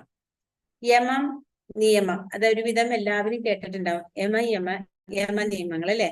നമ്മൾ യമ നിയമങ്ങൾ എന്ന് നമ്മുടെ കൃഷ്ണാവബോധത്തിൽ പറയണത് മദ്യപാനം, ചൂതുകളി, മാംസാഹാരം എന്ന് പറയുമ്പോൾ മുട്ടയും മത്സ്യം വരും, അവിഹിത ബന്ധം, ഈ 4 കാര്യങ്ങളും ചെയ്യാണ്ടിരിക്കണതിനാണ് നമ്മൾ യമങ്ങൾ എന്ന് പറയാ. നിയമങ്ങൾ എന്ന് പറഞ്ഞിട്ടുണ്ടെങ്കിൽ ഇത് ചെയ്യാണ്ടിരിക്കുന്നത്, അതിന് വേണ്ടിയിട്ടുള്ള നിയമങ്ങൾ നമ്മൾ പാലിക്കുന്നത്. അതായത് നമ്മൾ ഇതെല്ലാം ഈ 4 കാര്യങ്ങളും നമ്മൾ ഉപേക്ഷിക്കുകയാണെങ്കിൽ നമുക്ക് പരിശുദ്ധി ഉണ്ടാവും. അവിഹിത ബന്ധം ഇല്ലെങ്കിൽ നമുക്ക് പരിശുദ്ധി ഉണ്ടാവും. നമ്മൾ മാംസാഹാരം കഴിക്കാണ്ടിരുന്നാൽ നമുക്ക് ദയ ഉണ്ടാവും. കാരണം ഒരു ജീവിയെ കൊന്നിട്ടാണല്ലേ നമ്മൾ കഴിക്കണമെന്ന് ആലോചിച്ച് നോക്കുമ്പോ അവരെന്ത് തെറ്റ് ചെയ്തു? നമ്മുടെ മാതിരി തന്നെ ഭഗവാന്റെ ഒരംശം തന്നെയാണ് അവരും. നമ്മുടെ ഈ 4-6 ഇഞ്ചിന്റെ സ്വാദിന് വേണ്ടിയിട്ടാണ് നമ്മൾ ഈ കണ്ട കാര്യങ്ങളെല്ലാം ചെയ്യണത്. ഒന്ന് ആലോചിച്ച് നോക്കിയാൽ മതി. ഒരു പശുക്കുട്ടിയെ, ആ കുട്ടിയുടെ അല്ലെങ്കിൽ ഒരു ആട്ടിന്റെ, കോഴി ആരായാലും അതിന്റെ അമ്മയുടെ അടുത്തുനിന്ന് മാറ്റിയിട്ട് നമ്മുടെ സ്വാദിന് വേണ്ടി നമ്മൾ കഴിക്കുമ്പോൾ ആ അമ്മയ്ക്ക് എത്ര വേദന ഉണ്ടാവും. പക്ഷെ അതിനറിയണില്ല പാവം. കാരണം അതിന്റെ ബുദ്ധി നമ്മുടെ അത്രയുള്ള അവബോധം അവർക്ക് ഇല്ലാത്തതുകൊണ്ട് അവർക്കത് അറിയാൻ പറ്റണില്ല. അതേ സ്ഥാനത്ത് നമുക്ക് മനുഷ്യ കുട്ടികളാണ് ഒരു അമ്മയിൽ നിന്ന് വേർപെടുത്തിയാൽ സഹിക്കുമോ? അപ്പൊ അതേപോലെ തന്നെയാണ് മൃഗങ്ങളും. അവർക്ക് അവബോധം കുറഞ്ഞെന്നുണ്ടെങ്കിലും അവരെ നമ്മള് കൊന്നു തിന്ന എന്ന് പറയുന്നത്, ഞാൻ ഇത് പറയുമ്പോൾ ഇതിൽ ഭക്ഷണം കഴിക്കണ, മാംസാഹാരം കഴിക്കണ ആരെങ്കിലും ഉണ്ടെങ്കിൽ വിഷമം തോന്നരുത്. നമ്മളത് ആ ഒരു ഇതിലേക്ക് നമ്മൾ കുറയ്ക്കണം എന്നുള്ള ഒരു ചിന്തയും കൂടി ഉണ്ടായിട്ടാണ്. കാരണം നമ്മൾക്ക് ചെയ്യാൻ പറ്റിയ, ഒരു ജീവിയോട് ചെയ്യാൻ പറ്റിയ ഒരു കരുണയാണത്. നമ്മൾ മുഖാന്തരം ആരെങ്കിലും കഴിക്കണവര് കഴിച്ചോട്ടെ, നമുക്ക് അവരെയൊന്നും നിർത്താൻ പറ്റില്ല. പക്ഷെ ഭഗവാന്റെ കാര്യങ്ങൾ അറിയണം നമ്മളെങ്കിലും അതിന് വേണ്ടിയിട്ടുള്ള ഒരു ചെറിയ പരിശ്രമം ചെയ്യണം. അതുപോലെ മദ്യപാനം, ചൂതുകളി, ഇതെല്ലാം നമ്മുടെ ചൂതുകളിയിൽ നമ്മുടെ പണം നഷ്ടപ്പെടുന്നത് നമ്മൾ അറിയണില്ല. ആ പണം നഷ്ടപ്പെടുമ്പോൾ വരുന്ന ദേഷ്യവും പിന്നെ അവിടെ എന്തൊക്കെയാ സംഭവിക്കണേന്ന് നമ്മൾ അറിയണില്ല. മദ്യപാനം ഒരു മനുഷ്യന്റെ ബുദ്ധി കടത്തും. അവനവിടെ തപസ്സല്ല വരുന്നത്. കാരണം എന്താ വെച്ചാൽ മദ്യപിച്ചിൽ ബോധം കെട്ടുറങ്ങുക. നമ്മൾ ബോധം കെട്ടുറങ്ങാന്നാ പറയണത് മദ്യപിച്ചാൽ. അപ്പൊ ബോധമുണ്ട്, അവബോധമാണ്, അത് ബോധമാണെന്ന് നമുക്ക് അറിയാം. അപ്പൊ ഈ ബോധം കെട്ടു എന്ന് പറയുമ്പോൾ അവിടെ നമ്മള് പ്രജ്ഞയില്ലാണ്ട് കിടക്കണം അല്ലെ. അപ്പൊ അതില്ലാണ്ടിരിക്കണം എന്നുണ്ടെങ്കിൽ നമ്മള് മദ്യപാനം ഉപേക്ഷിക്കുക. മദ്യപാനം ഉള്ള ആൾക്കാരുണ്ടാവും. അപ്പൊ നമുക്ക് അവരോട് പറഞ്ഞു കൊടുത്താൽ അവർക്ക് മനസ്സിലാവില്ല. പക്ഷെ ഭഗവാന്റെ കാര്യങ്ങൾ അറിഞ്ഞാൽ ഒരുപക്ഷെ അവർക്ക് തന്നെ അതിനെ നിയന്ത്രിക്കാനായിട്ട് സാധിക്കും. പിന്നെ ഉള്ള ഒരു ഇതാണ് ആസന എന്ന് പറയുന്നത്.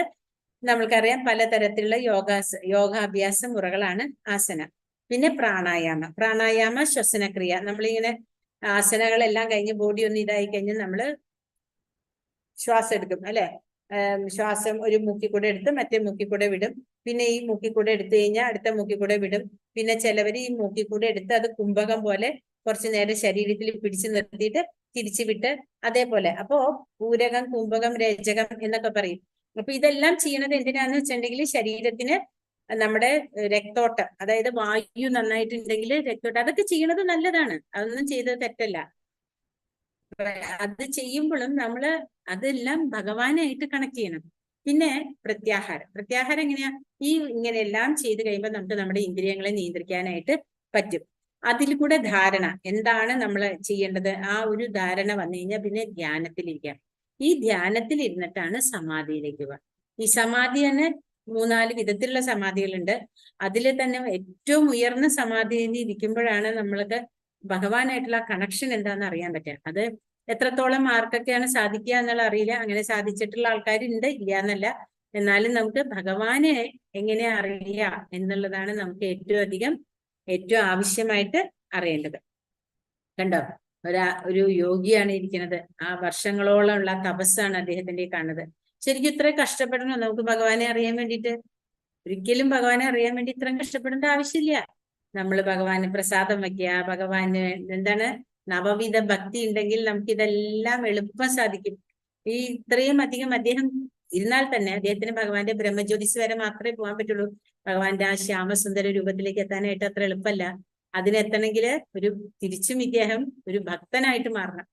ഇങ്ങനെ ഹിമാലയത്തിന്റെ എല്ലായിടത്തും ഉള്ള കുറെ യോഗികളുണ്ട്. അവരൊക്കെ ഭയങ്കര പവർഫുൾ ശക്തികളൊക്കെ ഉള്ളവരാ, പലതരം സിദ്ധികളുള്ളവരാ.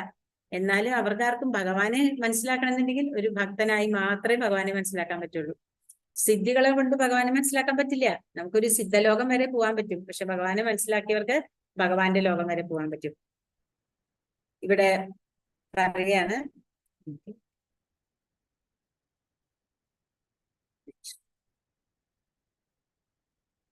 ഹരേ കൃഷ്ണ. ഉദ്ധരേധാത്മനാത്മാനം ആത്മാനമവസാദയേ ആത്മൈവാഹ്യാത്മനോ ബന്ധുരാത്മൈവാരിപുരാത്മനാം. ശത്രു വിപുരാത്മന. ആരാണ് നമ്മുടെ ശത്രു? നമ്മുടെ മനസ്സാണ് നമ്മുടെ ശത്രു.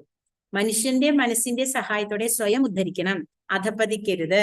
ബദ്ധനായ ആത്മാവിന് തന്റെ മനസ്സത്രേ ബന്ധു, അതുപോലെ തന്നെ ശത്രു.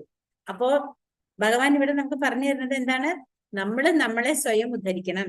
നമ്മുടെ ശത്രു ആരാണ്? നമ്മൾ തന്നെയാണ്. നമ്മുടെ മിത്ര ആരാണ്? അതും നമ്മൾ തന്നെയാണ്. അത് കറക്റ്റ് അല്ലേ എന്ന് ആലോചിച്ചാൽ നമുക്ക് മനസ്സിലാവും. നമുക്ക് ഒരു ആളെ ഇഷ്ടമല്ല എന്ന് പറയുന്നത് നമ്മുടെ മനസ്സിന് അയാളുടെ ഇഷ്ടം തോന്നാണ്ടിരിക്കുമ്പോഴാണ് അല്ലെ നമ്മള് ഇഷ്ടമല്ല എന്നുള്ളത് മനസ്സിലാക്കുന്നത്. അപ്പൊ അവിടെ മനസ്സാണ് പ്രത്യേകിച്ച് നമ്മളെ പറയണത് അല്ലെ. അതായത് അതേസമയം നമുക്ക് ഒരാളെ ഇഷ്ടപ്പെട്ടിരിക്കാൻ മനസ്സിലൊരു സന്തോഷം ഉണ്ടാവില്ലേ? നമുക്ക് ഇഷ്ടമല്ലാത്ത ഒരാളാ വരണമെന്നുണ്ടെങ്കിൽ നമ്മൾ ഒരു പക്ഷെ അയാൾ ഒഴിവാക്കി വേറൊരു വഴി കൂടെ പോകും. കാരണം എന്താ വെച്ചാൽ നമുക്ക് അയാളെ ഇഷ്ടമില്ല. അതേസമയം നമ്മൾ വിചാരിച്ചാൽ മതി, എന്നെ പോലെ തന്നെ ഉള്ള ഒരു ഭഗവാന്റെ തന്നെ ഒരു അംശമാണ് അയാളോട് ഞാൻ എന്തിനാ ദേഷ്യപ്പെടുന്നേ, അങ്ങനെ നമുക്ക് തോന്നാം. പിന്നെ ചില ആൾക്കാരുടെ പ്രവൃത്തികള് അത് പക്ഷെ നമ്മൾ ഇങ്ങനെ വിചാരിച്ചാലും തടുക്കാൻ പറ്റാത്താണെങ്കിൽ നമ്മൾ എന്താ ഒഴിഞ്ഞു മാറിപ്പോകും. എന്തിനാ? തമ്മി തല്ലണ്ടാന്ന് വിചാരിച്ചിട്ട്. അല്ലാണ്ട് നമുക്ക് അയാളുടെ ഒരിക്കലും ദേഷ്യം വന്നാൽ നമ്മുടെ മനസ്സിനാണ് അത് പ്രശ്നം വരിക. നമ്മുടെ മനസ്സിന് പ്രശ്നം വന്നാൽ എന്തായി? നമ്മുടെ ബുദ്ധിയിൽ അത് ഇത് വരും. അപ്പൊ പിന്നെ നമുക്ക് ദേഷ്യം വരും. അപ്പൊ അത് നമ്മുടെ ബോഡിയെ നമ്മളെ ബാധിക്കും അല്ലെ, നമ്മുടെ ശരീരത്തിനെ അത് ബാധിക്കും. അപ്പൊ അതിൽ നല്ലത് എന്താ? അവരുടെ കർമ്മങ്ങൾ അവർ ചെയ്തോട്ടെ, നമ്മൾ അതിലേക്ക് അങ്ങോട്ട് കൂടുതൽ പോകാണ്ടിരുന്നാൽ മതി. അപ്പൊ നമ്മുടെ മനസ്സിന് തൃപ്തി ഉണ്ടാവുമ്പോൾ നമുക്ക് സമാധാനം ഉണ്ടാവും. അപ്പൊ ഈ യോഗശാസ്ത്ര പ്രകാരം മനസ്സിന് ഭയങ്കര പ്രാധാന്യമുണ്ട്. എന്താന്ന് വെച്ചാൽ ഈ യോഗ പരിശീലനത്തിന്റെ ഏറ്റവും വലിയ കേന്ദ്ര ബിന്ദു മനസ്സാണ്. കാരണം ഈ മനസ്സിൽ കൂടെയാണല്ലേ നമ്മളിങ്ങനെ ഈ യോഗ നമ്മൾ പറയണ ഓരോരോ ഇതുണ്ടല്ലോ. ഒരു മിനിറ്റ്.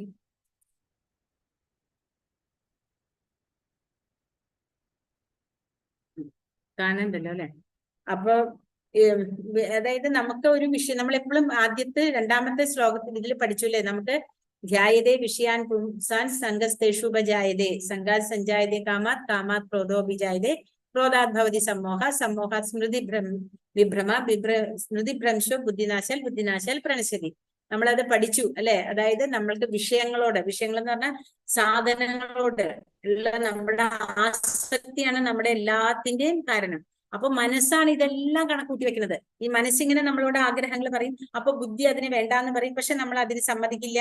അപ്പൊ മനുഷ്യന്റെ ബന്ധനത്തിനും എന്താ പറയാ നന്മയ്ക്കും കാരണം മനുഷ്യന്റെ മനസ്സ് തന്നെയാണ്. അപ്പൊ എത്രത്തോളം നമ്മൾ വിഷയങ്ങളോട് ആസക്തി കാണിക്കണം അത്രത്തോളം നമ്മൾ അധപ്പതിക്കുകയാണ് ചെയ്യുന്നത്. അതായത് ഭൗതിക അസ്തിത്വത്തിൽ നമ്മൾ കുടുങ്ങുന്നു. ഭൗതിക അസ്തിത്വത്തിൽ കുടുങ്ങിക്കഴിഞ്ഞാൽ എന്താ ഉണ്ടാവുക? നമ്മൾ വീണ്ടും വീണ്ടും ജനന മരണ ചക്രങ്ങളിൽ വന്ന് പെടുന്നു.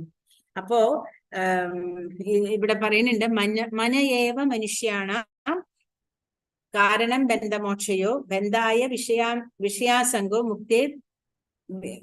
മുക്തേർ നിർവിഷയം മന. അതായത് മനുഷ്യന് ബന്ധനത്തിനും മോചനത്തിനും മനസ്സ് തന്നെ കാരണം. വിഷയാസക്തമാകുമ്പോൾ ബന്ധനത്തിനും വിഷയങ്ങളിൽ നിന്ന് വേർപെട്ടാൽ മുക്തിക്കും അത് ഹേതുവാകുന്നു. ഇത് അമൃതോബിന്ദു ഉപനിഷത്തിൽ പറഞ്ഞിട്ടുള്ളതാണ്. അതായത് എപ്പോഴും നമ്മുടെ ബന്ധനത്തിൽ പെടുന്നതനുസരിച്ചിട്ട് നമ്മള് കൂടുതൽ മുക്തി കിട്ടാനുള്ള അല്ലെങ്കിൽ മോക്ഷം കിട്ടാനുള്ള നമ്മുടെ ഇതിനെ കുറയ്ക്കണം. അപ്പോ നമ്മൾ ചെയ്യേണ്ടത് എന്താണ്? കൃഷ്ണാവബോധത്തിലേക്ക് നമ്മുടെ മനസ്സിനെ മാറ്റിയാൽ നമുക്ക് അതിൽ നിന്ന് രക്ഷപ്പെടാൻ സാധിക്കും. അടുത്ത ശ്ലോകം. അതെ, മനസ്സ് തന്നെയാണ് ശത്രു, മനസ്സ് തന്നെയാണ് മിത്രവും. ആറാമത്തെ ശ്ലോകം. ബന്ധുരാത്മാത്മനസ്തസ്യ യേനാത്മൈവാത്മനജ്ജിതഃ അനാത്മനസ്തു ശത്രുത്വേ വർത്തേതാത്മൈവ ശത്രുവത്. മനസ്സിനെ ജയിച്ചവന് മനസ്സ് തന്നെയാണ് ഉറ്റ സുഹൃത്ത്. അതിന് കഴിയാത്തവനാകട്ടെ മനസ്സ് പരമശത്രുവായിരിക്കും. മനസ്സിനെ ജയിച്ചവൻ, അതിങ്ങനെ മനസ്സിനെ ജയിക്കാന്ന് നമ്മൾ ഇന്നലെ മനസ്സിലാക്കിയില്ലേ? നമ്മുടെ ഇന്ദ്രിയങ്ങളെ നമ്മളെ നിയന്ത്രിക്കണം. മനസ്സാകുന്ന കടിഞ്ഞാൺ കൊണ്ട് ബുദ്ധിയാവുന്ന സാരഥി, മനസ്സാവുന്ന കടിഞ്ഞാൺ കൊണ്ട് ഇന്ദ്രിയങ്ങളെ നിയന്ത്രിക്കുമ്പോഴാണ് നമ്മുടെ മനസ്സിനെ നമ്മുടെ നിയന്ത്രണത്തിൽ കൊണ്ടുവരാൻ പറ്റുക. അപ്പൊ ഇന്ദ്രിയങ്ങളാണ് നമ്മളെ എല്ലാത്തിലും കൊണ്ട് കൊടുക്കുന്നത്. അപ്പൊ ഈ ഇന്ദ്രിയങ്ങളെ നിയന്ത്രിക്കണമെങ്കിൽ നമ്മളെ മനസ്സിനെ എവിടേക്ക് തിരിക്കണം? നമ്മള് ഭഗവാനിലേക്ക് തിരിക്കണം അല്ലെ. അംബരീഷ മഹാരാജാവിന് പറയണ പോലെ സവൈ മനകൃഷ്ണ പദാരവിന്ദയോ അപ്പൊ എല്ലാം ഭഗവാന്റെ അങ്ങനെ അതൊരു വലിയ ശ്ലോകമുണ്ട്. അപ്പൊ അത് ഭഗവാനോട് പറയാണ്, എനിക്കെല്ലാം ഭഗവാനെ ചെയ്യാൻ സാധിക്കണേ എന്ന് പറയാണ്. അപ്പോ നമ്മുടെ മനസ്സാണ് എല്ലാത്തിനും കാരണം. ആ മനസ്സിനെ നിയന്ത്രിക്കലാണ് അഷ്ടാംഗ യോഗം കൊണ്ട് നമ്മൾ ഇവിടെ ചെയ്യാൻ പോണത്. അപ്പൊ ഈ മനസ്സിനെ നിയന്ത്രിക്കുക എന്ന് പറയുമ്പോ എങ്ങനെയാ മനസ്സിനെ നിയന്ത്രിക്കാൻ പറ്റുക? മനസ്സിനെ നിയന്ത്രിക്കാൻ പറ്റിയില്ലെങ്കിൽ അതിന്റെ അർത്ഥം എന്താണെന്നറിയാമോ? നമ്മൾ ഏറ്റവും വലിയ ശത്രുവിന്റെ കൂടെ ജീവിക്കണേന്ന്. നമ്മുടെ ശത്രു നമ്മുടെ മനസ്സാണ്. നമ്മളുടെ പുറത്തുള്ള ശത്രുവാണ് നമ്മുടെ അപ്പുറത്തെ അവര് അയൽപക്കത്തെ അവരാണ് എനിക്ക് ഇങ്ങനെ ചെയ്യാൻ പറ്റാത്തത്. നമ്മുടെ തന്നെ മനസ്സാണ് അത് പറയണത് അയാള് നമ്മുടെ ശത്രുവാണെന്ന്. അയാൾ എന്തെങ്കിലും കാണിച്ചോട്ടെ, നമ്മൾ അതിലേക്ക് നോക്കാൻ പോണ്ട. അത്രയും സഹിക്കാൻ പറ്റാണ്ടാവുമ്പോ ശരിയാണ്, നമ്മൾക്ക് പ്രതികരിക്കാണ്ടൊന്നും പറ്റില്ല. അല്ല, ഒരു വിധത്തിലുള്ളതൊക്കെ ആണെങ്കിൽ നമ്മൾ ആ മനസ്സിലേക്ക് അത് എടുത്താൽ നമുക്കത് പ്രശ്നമാവും. പിന്നെ നമുക്ക് വയ്യാണ്ടാവും, നമ്മുടെ ബഹളം കൂട്ടും, നമ്മുടെ ആരോഗ്യം പോകും. ചില ആൾക്കാർ വേണമെന്ന് വെച്ച് നമ്മുടെ ആരോഗ്യം കളയാൻ വേണ്ടി ചെയ്യും. കാരണം എന്താ വെച്ചാൽ നമ്മൾ അതിലേക്ക് കൂടുതൽ ഇറങ്ങാൻ വേണ്ടി. അങ്ങനെ നമ്മളത് മനസ്സിലാക്കണം. നമ്മളെ ആൾക്കാരെ പറ്റിക്കാണ് എന്നുള്ളത് നമ്മൾ മനസ്സിലാക്കിയിട്ട് അവരെന്ത് കാണിച്ചാലും നമ്മൾ നമ്മുടെ കാര്യങ്ങൾ ചെയ്യാൻ പഠിച്ചാൽ നമ്മുടെ മനസ്സായിരിക്കും നമ്മുടെ ഏറ്റവും വലിയ ബന്ധു. അല്ലെങ്കിൽ നമ്മുടെ മനസ്സ് തന്നെയാണ് നമ്മുടെ ഈ കാണുന്ന ഏറ്റവും വലിയ ശത്രു. അങ്ങനെ ചെയ്തില്ലെങ്കിൽ, മനസ്സിനെ നമ്മുടെ നിയന്ത്രണത്തിൽ കൊണ്ടുവന്നില്ലെങ്കിൽ നമ്മൾ എന്തിനടിമയാവും? കാമം, ക്രോധം, ലോഭം, മതം, മാത്സര്യം, അല്ലെ? അങ്ങനെ കാമ, ക്രോധ, ലോഭ, മത, മാത്സര്യ, മോഹം. അപ്പൊ ഇങ്ങനെയുള്ള 6 കാര്യങ്ങളുണ്ട്. 6 കാര്യങ്ങളാവുന്ന ശത്രു ആയിരിക്കും നമ്മുടെ ഏറ്റവും വലിയ മിത്രം എന്ന് നമ്മൾ വിചാരിക്കുന്നത്. ഇതെല്ലാം മനസ്സിൽ കിടക്കുന്നിടത്തോളം കാലം നമ്മള് ഏറ്റവും കൂടുതൽ ശത്രുത ഉള്ള ഒരാളാണ് നമ്മുടെ മനസ്സായിട്ടിരിക്കും. മനസ്സും ആ മനസ്സിനെയാണ് നമ്മള് ബന്ധുവാക്കാനായിട്ട് നോക്കേണ്ടത്. ആ ബന്ധുവാക്കണമെന്നുണ്ടെങ്കിൽ നമ്മൾ മനസ്സിനെ ഭഗവാന്റെ പാതാരവിന്ദങ്ങളില് അർപ്പിക്കണം. ഏഴാമത്തെ ശ്ലോകം. ജിതാത്മന പ്രശാന്തസ്യ പരമാത്മാ സമാഹിതഃ ശീതോഷ്ണ സുഖ ദുഃഖേഷു തഥാ മാനാപമാനയോഹോ. മനസ്സിനെ കീഴടക്കിയവൻ ശാന്തി നേടുകയാൽ പരമാത്മാവിനെ പ്രാപിച്ചു കഴിഞ്ഞു. അങ്ങനെയുള്ള ആൾക്ക് തണുപ്പും ചൂടും സുഖവും ദുഃഖവും മാനവും അപമാനവും എല്ലാം ഒന്നുപോലെ തന്നെ. നമ്മൾ ഇന്നലെ കണ്ടു ദ്വന്ദ്ങ്ങൾ ഇല്ലാണ്ടിരിക്കുക, അല്ലെ? ദ്വന്ദ്ങ്ങൾ ഇല്ലാണ്ടിരുന്ന ആ ആള് ഏറ്റവും പരമമായ ഒരു ഭഗവാനെ പരമമായിട്ടുള്ള ഒരു പൊസിഷനിലായിരിക്കും വരിക. അപ്പൊ പരമാത്മാവിന്റെ നിർദ്ദേശം, അങ്ങനെയുള്ള ഒരാളുടെ മനസ്സിന്റെ മാലിന്യങ്ങൾ പോയാൽ പരമാത്മാവ് നമുക്കുള്ളിലിരുന്ന് പറഞ്ഞു തരും നമ്മൾ എന്താ ചെയ്യേണ്ടതെന്ന്. അത് നമുക്ക് കേൾക്കണം. പരമാത്മാവ് നമ്മളോട് പറഞ്ഞു. പരമാത്മാവ് എല്ലാ ജീവജാലങ്ങളുടെ ഉള്ളിലുണ്ടല്ലേ. അത് നമുക്ക് കേൾക്കണം എന്നുണ്ടെങ്കിൽ നമ്മൾ അത്രത്തോളം ക്വാളിഫൈഡ് ആവണം. നമ്മൾ അത്രത്തോളം നമ്മളെ ഉയർത്തണം. അപ്പോ അങ്ങനെ ഉയർത്തി കഴിഞ്ഞാൽ ആ ആൾക്ക് ആ അവബോധം അദ്ദേഹത്തിന്റെ ഉയർച്ച ഉള്ളതായി കഴിഞ്ഞാൽ താനെ അതീന്ദ്രിയ സുഖം നമുക്ക് കൈവരിക്കും. ആ ശ്ലോകം 8. ജ്ഞാന വിജ്ഞാന തൃത്താത്മാ കൂടസ്ഥോ വിജിതേന്ദ്രിയഃ യുക്ത ഇത്യുച്യതേ യോഗി സമലോഷ്ടാശ്മ കാഞ്ചന. ജ്ഞാനം കൊണ്ടും സാക്ഷാത്കാരം കൊണ്ടും തികച്ചും സംതൃപ്തനായ ഒരാളെ ആത്മസാക്ഷാത്കാരനിഷ്ഠനായ യോഗി എന്ന് പറയാം. ആത്മസംഹിതനായ അയാൾ അഭൗതികതയിൽ സ്ഥിതി ചെയ്യുന്നു. അയാളുടെ ദൃഷ്ടിയിൽ കല്ലും മണ്ണും സ്വർണവും ഒരുപോലെ തന്നെയാണ്. അതായത് ഈ ആരെയാണ് ഭഗവാൻ യോഗി എന്ന് പറയണത്? ജ്ഞാനം കൊണ്ടും സാക്ഷാത്കാരം, ആത്മസാക്ഷാത്കാരം കൊണ്ടും തൃപ്തനായ ഒരാളെ യോഗി എന്ന് പറയണു, അല്ലെ? അപ്പൊ ആ യോഗിക്ക് സ്വർണം കണ്ടാലും കല്ല് കണ്ടാലും മണ്ണ് കണ്ടാലും എല്ലാം ഒരേപോലെ. കാരണം അദ്ദേഹത്തിന് ദ്വന്ദ്ങ്ങളില്ല. അദ്ദേഹം ഒന്നിനും കൂടുതൽ സ്നേഹിക്കണില്ല, ഒന്നിനെയും വെറുക്കണില്ല, ഒന്നിനോടും അദ്ദേഹത്തിന് ആകർഷണമില്ല, ഒന്നിനെയും അദ്ദേഹത്തിന് കീഴടക്കാനും പറ്റില്ല. കാരണം അദ്ദേഹം എപ്പോഴും അദ്ദേഹത്തിന്റെ മനസ്സ് ഭഗവാന്റെ പാതാരവിന്ദങ്ങളിലാണ്. അപ്പൊ അങ്ങനെയുള്ള ആ ഒരു മനുഷ്യനെയാണ് ഭഗവാൻ യോഗി എന്ന് പറയുന്നത്. അപ്പൊ അല്ലാണ്ട് ഭഗവാൻ ഇവിടെ പറയണില്ല, അല്ലെ? അഷ്ടാംഗം ചെയ്ത് ബോഡി ഭയങ്കര ബിൽഡിംഗ് ഒക്കെ ചെയ്ത് ധ്യാനത്തിൽ മാത്രം ഇരിക്കുന്ന ആളെയാണ് യോഗി എന്നല്ലേ ഭഗവാൻ പറയണേ. ഭഗവാൻ പറയണത് എന്നെ എപ്പോഴും മനസ്സിൽ കൊണ്ട് നടക്കണ ഒരു സമാധിസ്ഥ അവസ്ഥയിൽ തന്നെയാണ്. അപ്പൊ അങ്ങനെയുള്ള ഒരാൾക്ക് ഒരു തരത്തിൽ ആരോടും ദേഷ്യമോ പകയോ, ഭഗവാൻ നോക്കൂ, ഭഗവാൻ ഒരാളോടും ദേഷ്യമില്ല. ഭഗവാൻ ഈ യുദ്ധം, കുരുക്ഷേത്ര യുദ്ധം നടക്കുന്നതിന് മുമ്പ് വന്നിട്ട് ദുര്യോധനൻ വന്ന് ഭഗവാനെ കാണുന്നുണ്ട്. അപ്പൊ അവിടെ അർജുനനും വരുന്നുണ്ട്. അപ്പൊ അർജുനൻ വരുമ്പോ അർജുനൻ ഭഗവാന്റെ സേനകളെ കൊണ്ടുവരണം എന്നുള്ള ഉദ്ദേശത്തിലാണ് ദുര്യോധനൻ വരുന്നത്. അപ്പൊ ദുര്യോധനൻ വന്ന് ചോദിക്കുമ്പോ ഭഗവാന്റെ സേന കൊടുക്കുന്നുണ്ട്. എന്നാൽ ദുര്യോധന ദുഷ്ടനാണ്, ഞാൻ കൊടുക്കില്ല. ഭഗവാൻ ഇപ്പോഴും പറഞ്ഞിട്ടുണ്ട്, എനിക്ക് ആരോടും പ്രിയവുമില്ല അപ്രിയവുമില്ല, ആരോടും ദേഷ്യവുമില്ല, എല്ലാവരും എന്റെ തന്നെ. എനിക്ക് പക്ഷെ എന്റെ ഭക്തനോട് ഒരു പ്രത്യേകത ഉണ്ടെന്ന് ഭഗവാൻ നമുക്ക് പോകുമ്പോ പറഞ്ഞു തരുന്നുണ്ട്. കുറച്ച് കഴിയുമ്പോൾ നമുക്കത് പഠിക്കാൻ പറ്റും. അപ്പോ അങ്ങനെയാണ് ഭഗവാൻ സമദൃഷ്ടിയിൽ എല്ലാവരെയും കാണുന്നു. അതേപോലെയുള്ള ആളുകളെയാണ് ഭഗവാൻ ഇവിടെ യോഗി എന്ന് പറയണത്. അതായത് മനസ്സിനെ നിയന്ത്രിച്ച ആളാണ് ശരിയായ യോഗി. അദ്ദേഹത്തിനെയാണ് ഭഗവാൻ പണ്ഡിതൻ എന്ന് പറയണത്. നമ്മൾ നേരത്തെ 2ാമത്തെ അധ്യായത്തിൽ പറഞ്ഞില്ലേ, അർജുനൻ നീ വല്ല പണ്ഡിതന്മാരെ പോലെയൊക്കെ സംസാരിച്ചിട്ട് എന്താ ഇങ്ങനെയൊക്കെ കാണിക്കുന്നത് എന്ന് ചോദിക്കുന്നില്ലേ? അതാണ് ഭഗവാൻ പറയുന്നത്, പണ്ഡിതന്മാരെ പോലെ കാണിച്ചാ പോരാ, അതുപോലെ നമ്മള് ജീവിക്കാനും കൂടെ ശ്രമിക്കണം. കൃഷ്ണാവബോധത്തിന്റെ ശാസ്ത്രമാണ് ഭഗവത്ഗീത. ലൗകിക പാണ്ഡിത്യം കൊണ്ട് ആർക്കും കൃഷ്ണാവബോധം ഉദിക്കില്ല. അത് വിശുദ്ധ പ്രജ്ഞനായ ഒരാളുടെ സഹവസിക്കാനുള്ള ഭാഗ്യം ഉണ്ടാകണം. ഒരു ഭഗവാന്റെ ഇപ്പൊ അതേ കണ്ടില്ലേ, പ്രഹ്ലാദനാണ്, പ്രഹ്ലാദ് മഹാരാജ് ഉള്ളത് കൊണ്ടാണ് ആ കുട്ടികളെല്ലാം നാരായണ എന്ന് വിളിച്ചത് അല്ലെ. അപ്പൊ ആ ഒരു ഭക്തന്റെ സംഘമാണ് അവർക്ക് എല്ലാവർക്കും ഗുണമായത്. പ്രഹ്ലാദ് മഹാരാജിനെ കിട്ടാൻ കാരണം എന്താ? നാരദ മഹർഷി. അപ്പോ ഒരു ഭക്തന്റെ വിശുദ്ധനായ ഒരാളുമായിട്ടുള്ള സഹവാസം കൊണ്ട് ഉണ്ടാവാൻ നമുക്ക് ഭാഗ്യം വേണം. കൃഷ്ണന്റെ കരുണ മൂലം ജ്ഞാനത്തെ സാക്ഷാത്കരിച്ച ആളാണ് കൃഷ്ണാവബോധമാർന്ന ഭക്തൻ. ശുദ്ധ ഭക്തിപൂർവകമായ സേവനത്താൽ സംതൃപ്തനാണ് അയാൾ.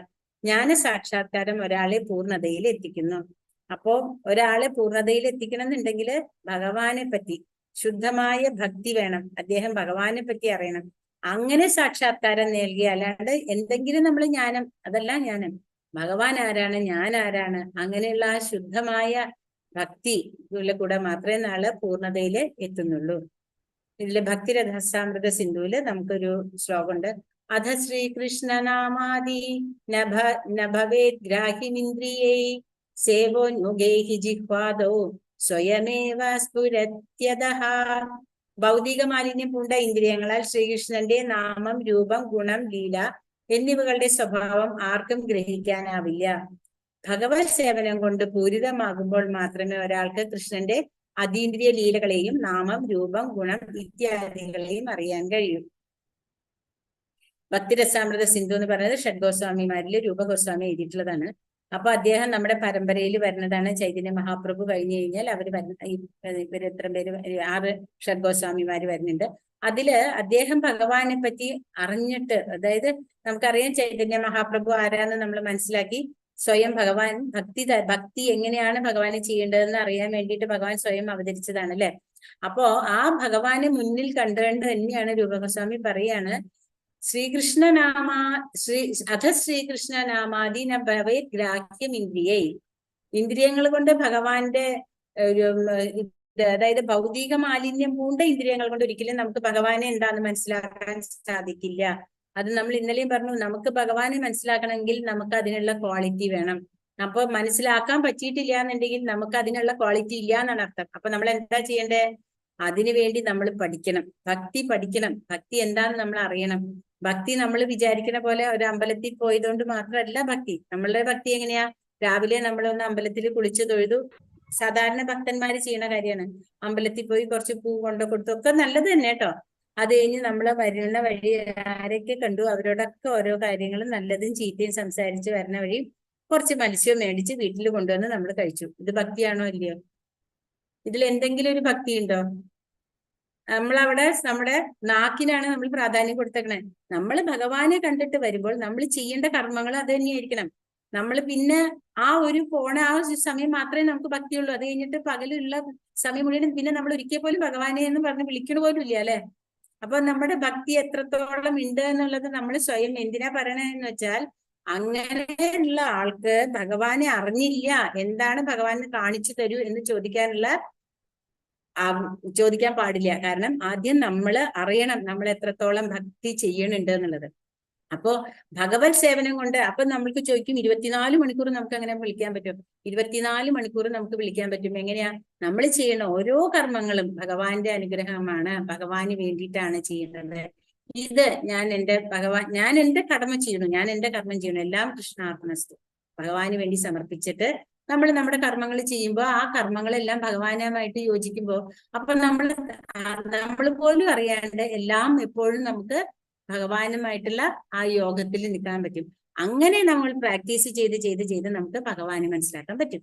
അത് അവരൊക്കെ ഭഗവാനെ മനസ്സിലാക്കിയിട്ടുള്ള ആൾക്കാർ പറഞ്ഞു തന്നിട്ടുള്ള ഇത് നമ്മൾ വിശ്വസിച്ചേ പറ്റൂ. കാരണം നമുക്ക് സാധാരണക്കാർ പറഞ്ഞു തന്നിട്ട് നമുക്ക് മനസ്സിലാവില്ല. നമുക്ക് ഭഗവാനെ മനസ്സിലാക്കിയിട്ടുള്ള ഭക്തന്മാര് ഭഗവാന്റെ രൂപം പറഞ്ഞു തന്നാലും അത് നമുക്ക് മനസ്സിലാക്കണം. കാരണം അവര് ഭഗവാനെ അറിഞ്ഞിട്ടുള്ളവരാണ്. അതാണ് നമ്മൾ മനസ്സിലാക്കേണ്ടത്. 6:16 ഒരു യോഗി എന്താണ് ഭക്ഷണം എന്ന് ചോദിക്കുകയാണ്. നാത്യസ്തുമയോഗോസ്തി നൈചൈകാന്തമനശ്നതഃ നച്ചാദി സ്വപ്നശീലസ്യ ജാഗ്രതോ നൈവ ചാർജുന. അപ്പൊ പറയാണ്, കുറച്ചു മാത്രം ഭക്ഷണം കഴിക്കുന്നവരും കൂടുതൽ ഭക്ഷണം കഴിക്കുന്നവരും ഉറക്കമില്ലാത്തവരും എപ്പോഴും ഉറങ്ങുന്നവർക്കും യോഗികളാവാൻ സാധിക്കില്ല അർജുന. ഭഗവാൻ പറയാ, നമ്മൾ കേട്ടിട്ടുണ്ടാവും, 4 പ്രാവശ്യം കഴിക്കണവൻ രോഗി, 3 പ്രാവശ്യം കഴിക്കണവൻ ഭോഗി, 2 പ്രാവശ്യം കഴിക്കണവൻ യോഗി, 1 പ്രാവശ്യം കഴിക്കണവൻ ജ്ഞാനി, അല്ലെ? അപ്പൊ അങ്ങനെ ഏറ്റവും കൂടുതൽ ഭക്ഷണം കഴിച്ചാൽ ആരോഗ്യം ഉണ്ടാവുന്നല്ല അർത്ഥം. അത് നമ്മളെ രോഗത്തിലേക്കാ കൊണ്ടുപോകാൻ. നമ്മുടെ ശരീരത്തിന് ആവശ്യമുള്ള ഭക്ഷണം നമ്മൾ കഴിക്കണം. അത് നല്ല ഭക്ഷണം നമ്മൾ കഴിക്കണം. അങ്ങനെ കഴിച്ചാൽ നമ്മുടെ ശരീരത്തിന് വേണ്ട, ആരോഗ്യത്തിന് വേണ്ട എല്ലാം നമുക്ക് കിട്ടും. അതേപോലെ കൂടുതൽ ഭക്ഷണം കഴിച്ചാൽ കൂടുതൽ കിടന്ന് ഉറങ്ങുന്നല്ലാണ്ട് പ്രത്യേകിച്ച് ഒന്നുമില്ല. അത് ദഹിക്കാനായിട്ട് വളരെ ബുദ്ധിമുട്ടാണ്. അപ്പൊ എന്താവും, രാത്രി നമ്മൾ ആവശ്യമില്ലാണ്ട് സ്വപ്നങ്ങളൊക്കെ കണ്ട് ഉറക്കം ശരിയായില്ലേ എന്ത് പറ്റും? പകല് നമുക്ക് ക്ഷീണാവും. ജോലിക്ക് പോകുമ്പോൾ അവിടെ കിടന്നുറങ്ങും. അപ്പൊ നമ്മള് ആവശ്യത്തിനുള്ള ഭക്ഷണം കഴിക്കണാണ് ശരിയായിട്ടുള്ള യോഗി എന്ന് ഭഗവാൻ പറയുന്നു. യുക്താഹാര വിഹാരസ്യ യുക്തചേഷ്ടസ്യ കർമ്മസു യുക്ത സ്വപ്നാവബോധസ്യ യോഗോ ഭവതി ദുഃഖദഃ. ആഹാരം, നിദ്ര, വിഹാരം, പ്രവൃത്തി എന്നിവയിൽ നിയന്ത്രണം പാലിക്കുന്നവന് യോഗ പരിശീലനം കൊണ്ട് സർവ്വ ദുഃഖങ്ങളും അകറ്റാൻ കഴിയും. ശരിയായ ഭക്ഷണം, ശരിയായ ആഹാരം, സസ്യാഹാരം. ഭഗവാൻ പറഞ്ഞിട്ടുണ്ട് നമ്മളോട്. ഭഗവാന് മാംസാഹാരം വേണമെന്നുണ്ടെങ്കിൽ ഭഗവാൻ പറഞ്ഞേനെ. അതൊക്കെ തമോ ഗുണത്തിലുള്ളവരാണ് അതൊക്കെ ചെയ്യുന്നത്. വേണ്ട പോലെയുള്ള ഭക്ഷണം, അത്യാവശ്യത്തിനുള്ള ഉറക്കം. കുറെ അധികം നമ്മൾ ഉറങ്ങാൻ പാടില്ല. നമ്മൾ 4 മണിക്ക് പറ്റുന്നവര് 4 മണിക്ക് അല്ലെങ്കിൽ 5 മണിക്ക്, സൂര്യോദയത്തിന് 1.5 മണിക്കൂർ മുമ്പാണ് ഇത് ബ്രഹ്മമുഹൂർത്തം. ആ സമയത്ത് എണീക്കാൻ പറ്റുന്നത് വളരെ വിശേഷമാണ്. അങ്ങനെ എണീറ്റ് ജപിക്കുക, അതാണ് ഏറ്റവും നല്ലത്. അങ്ങനെ ചെയ്യുക. പിന്നെ എന്താ, നമ്മുടെ വിഹാരം, പ്രവൃത്തി, അതിലെല്ലാം നമ്മൾ നിയന്ത്രണം പാലിച്ചാൽ ഇതുകൊണ്ട് നമ്മുടെ എല്ലാ ദുഃഖങ്ങളും നമുക്ക് പോകുന്നാണ് പറയണത്. നമ്മള് ഹരിദാസ് എന്താ പറയാ, നമ്മുടെ ഹരിദാസ് ഠാക്കൂർ 2.5 ലക്ഷം 3 ലക്ഷമാണ് ജപിച്ചിരുന്നത്. അദ്ദേഹം 2 മണിക്കൂറേ ഉറങ്ങാറുള്ളൂ. അത്രയും വലിയൊരു ഭക്തനായിരുന്നു അദ്ദേഹം. അപ്പോ അതുകൊണ്ട് അങ്ങനെയുള്ള ആൾക്കാര് നമ്മള് ചൈതന്യ മഹാപ്രഭു ഉള്ള, അപ്പൊ അവരാണ് നമുക്ക് ഭഗവാൻ എന്താന്നുള്ളതെല്ലാം പറയണത്, അല്ലെ? പിന്നെ പറയാണ്, യോമാം പശ്യതി സർവത്ര സർവം ച മയി പശ്യതി തസ്യാഹം ന പ്രണശ്യാമി നചമേ സജമേന പ്രണശ്യതി. എവിടെയും പ്രഹ്ലാദിന്റെ നമ്മൾ ഇന്നലെ പറഞ്ഞൂല്ലേ, എങ്ങനെ വിശ്വാസം തൂണിലുണ്ടെങ്കിൽ തൂണിൽ എന്റെ ഭഗവാൻ ഉണ്ട് എന്ന് പറയാനുള്ള ആ വിശ്വാസം 5 വയസ്സായുള്ള ഒരു കുട്ടിക്ക് ഉണ്ടാകുമ്പോ ആ കുട്ടി എത്രത്തോളം ഉയർന്ന ഒരു ഭക്തനാണ്, അല്ലെ? അപ്പൊ ഭഗവാൻ എവിടെയും കുടികൊള്ളുന്നവനായും എല്ലാം എന്നിലടങ്ങുന്നതായും കാണുന്നവനെ ഞാൻ ഒരിക്കലും നഷ്ടപ്പെടുകയില്ല. ഭഗവാൻ പറയണു, എന്നിലടങ്ങുന്ന വെച്ചാൽ ഭഗവാനിലാണ് ഈ കണ്ട സകല സരാചരങ്ങളെന്ന് മനസ്സിലാവണേ. ഒരിക്കലും ഭഗവാനെ കൈവിട്ടു പോവില്ല, ഭഗവാനും കൈവിട്ടു പോവില്ല. കൃഷ്ണാവബോധം ഉദിച്ച ഒരു വ്യക്തി ഭഗവാനെ എവിടെയും ദർശിക്കുന്നു, എല്ലാം കൃഷ്ണനിൽ അധിവസിക്കുന്നു എന്ന് കാണുന്നു. അങ്ങനെയുള്ള ഒരു വ്യക്തി ഭൗതിക പ്രകൃതിയുടെ ആവിഷ്കാരങ്ങളെല്ലാം കൃഷ്ണശക്തിയുടേതാണെന്ന് മനസ്സിലാക്കുന്നു. അതിനാൽ അവ ഓരോന്ന് കാണുമ്പോഴും അയാൾ കൃഷ്ണനെ കുറിച്ച് ബോധവാനാണ്. കൃഷ്ണനെ കൂടാതെ ഒന്നിനും നിലനിൽക്കാനാവില്ല. കൃഷ്ണനാണ് എല്ലാത്തിന്റെയും നാഥൻ. ഇതാണ് കൃഷ്ണാവബോധത്തിന്റെ മൗലിക സിദ്ധാന്തം. കൃഷ്ണാവബോധത്തിന്റെ മൗലിക സിദ്ധാന്തം എന്താണെന്ന്, കൃഷ്ണൻ എല്ലാത്തിലും ഉണ്ട്, എല്ലാത്തിന്റെയും നാഥൻ കൃഷ്ണനാണ്. കൃഷ്ണനില്ലാതെ ഒന്നിനും നിലനിൽക്കാൻ സാധ്യമല്ല.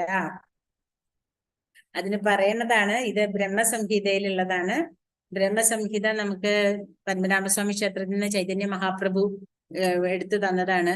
ഭഗവാനെ കണ്ടിട്ട് എഴുതിയിട്ടുള്ളതാണ്. അതിൽ കുറെ പോയി, നമുക്ക് 5-ാം അധ്യായം മാത്രമേ കിട്ടിയിട്ടുള്ളൂ. പ്രേമാഞ്ജന ചുരിത ഭക്തി വിലോചനേന സദൈവ ഹൃദയേഷു വിലോകയന്തി യം ശ്യാമസുന്ദരമചിന്യ ഗുണസ്വരൂപം ഗോവിന്ദമാദിപുരുഷം തമഹം ഭജാമി. ഗോവിന്ദമാദിപുരുഷം, ഗോവിന്ദനാണ് ആദിപുരുഷനായ ഗോവിന്ദനെ ഞാൻ ഭജിക്കുന്നു. തമഹം ഭജാമി. പ്രേമാഞ്ജന ചുരിത ഭക്തി വിലോചനേന, പ്രേമമാകുന്ന അഞ്ജനം കൊണ്ട് എഴുതിയ കണ്ണുകളുണ്ട്.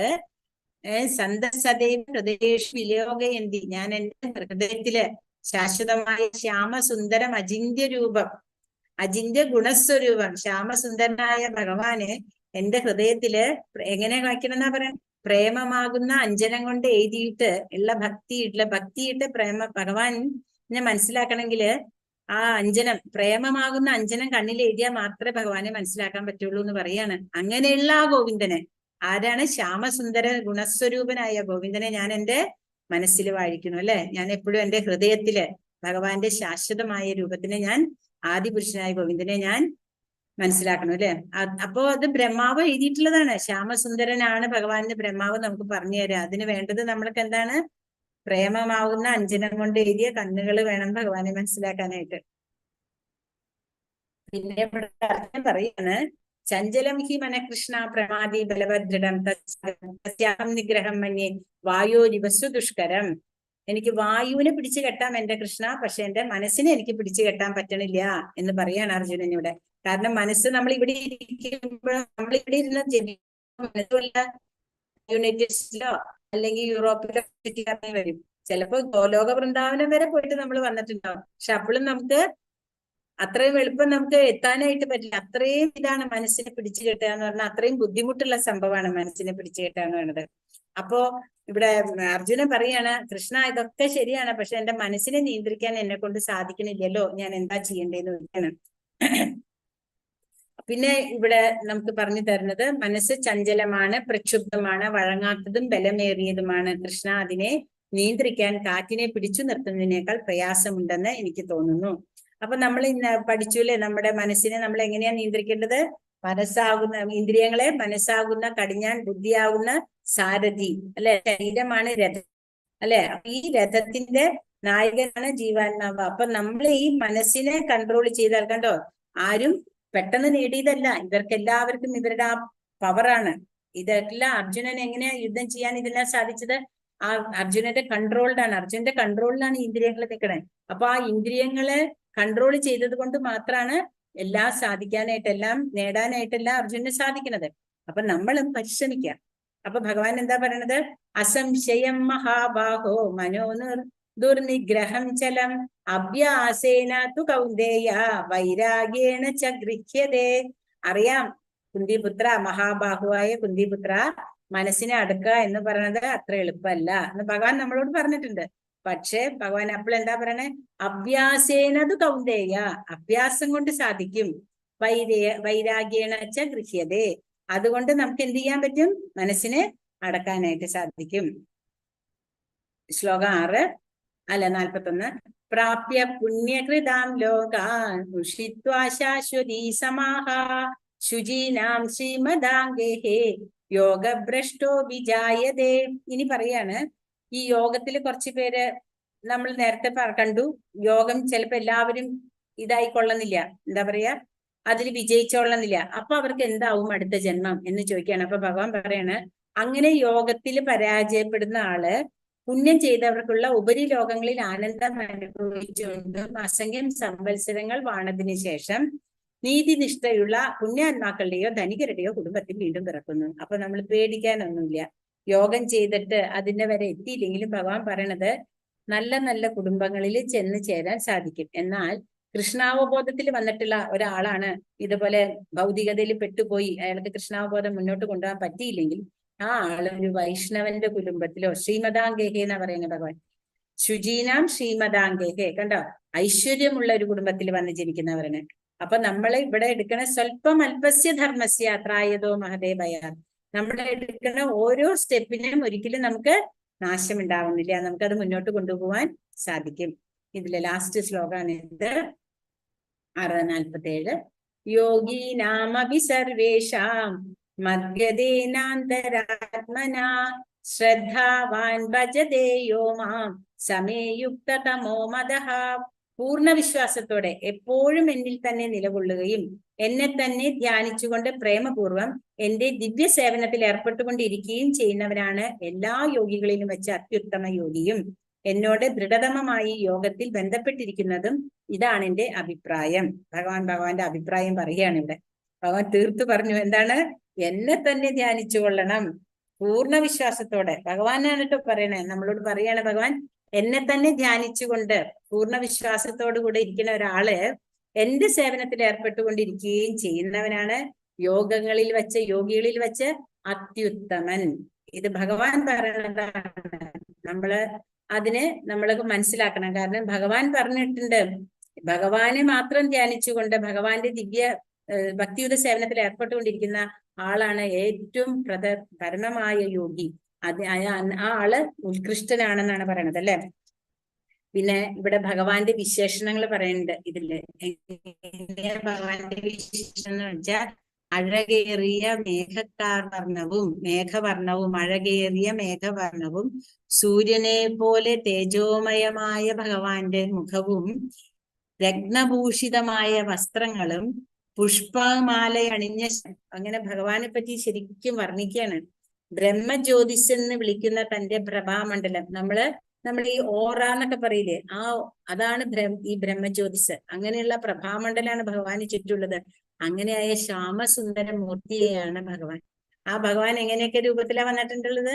രാമനായിട്ടും കൃഷ്ണനായിട്ടും യശോദാമ്മയുടെ മോനായിട്ടല്ലേ, പറയാ വരാഹമായിട്ട് നരസിംഹമായിട്ട് ഓരോരോ കാലങ്ങൾക്ക് അനുസരിച്ചിട്ട് ഓരോ തരത്തിൽ ഭഗവാൻ അവതരിച്ചു അല്ലെ. അപ്പൊ ആ അവതാര പുരുഷനെ, ആ അവതരിച്ചിട്ടുള്ള ആ ഭഗവാനെ നമ്മള് മനസ്സില് എടുത്തിട്ട് ഗോവിന്ദ, കൃഷ്ണ, രാമ എന്നെല്ലാം വിളിച്ചിട്ടുണ്ടല്ലേ. പിന്നെ എന്തൊക്കെ തരത്തിലാണ് നമ്മളോട് ഭഗവാൻ പുത്രനായിട്ടും സുഹൃത്തായിട്ടും അല്ലെ, അങ്ങനെ എല്ലാത്തിലും തരത്തിലും നമ്മുടെ സർവ്വ ഐശ്വര്യങ്ങളും ദിവ്യ ഗുണവും തികഞ്ഞിട്ടുള്ള ആ ഭഗവാനെ നമ്മള് പൂർണ്ണബോധമായിട്ട് വിളിക്കുന്ന അങ്ങനെയുള്ള ഒരാളെയാണ് ഭഗവാൻ ഇവിടെ ഉത്കൃഷ്ട യോഗി, അതായത് അത്യുത്തമനായ യോഗി എന്ന് പറയാണ്. അങ്ങനെയുള്ള ഒരാൾക്ക് ഭഗവാനെ മനസ്സിലാക്കാനായിട്ട് സാധിക്കുള്ളൂ. അങ്ങനെയുള്ള ഒരാൾക്ക് ഭഗവാനെ അങ്ങനെ മനസ്സിലാക്കിയ ഭഗവാന് വേണ്ടിയിട്ടുള്ള സേവനമാണ് ഭക്തി. ഹരേ കൃഷ്ണ ഹരേ കൃഷ്ണ കൃഷ്ണ കൃഷ്ണ ഹരേ ഹരേ ഹരേ രാമ രാമ രാമ ഹരേ ഹരേ. നമ്മുടെ ഇന്നത്തെ 6ാമത്തെ ശ്ലോകം ഇവിടെ പറഞ്ഞു. വീണ്ടും നമുക്ക് നാളെ അടുത്ത ശ്ലോകം ഇത് കാണാം. ശ്ലോകമല്ല, അധ്യായം കഴിഞ്ഞു. അടുത്ത അധ്യായം നാളെ കാണാം. ഹരേ കൃഷ്ണ. എല്ലാവർക്കും പ്രണാമം. പഞ്ചകൽപ്പ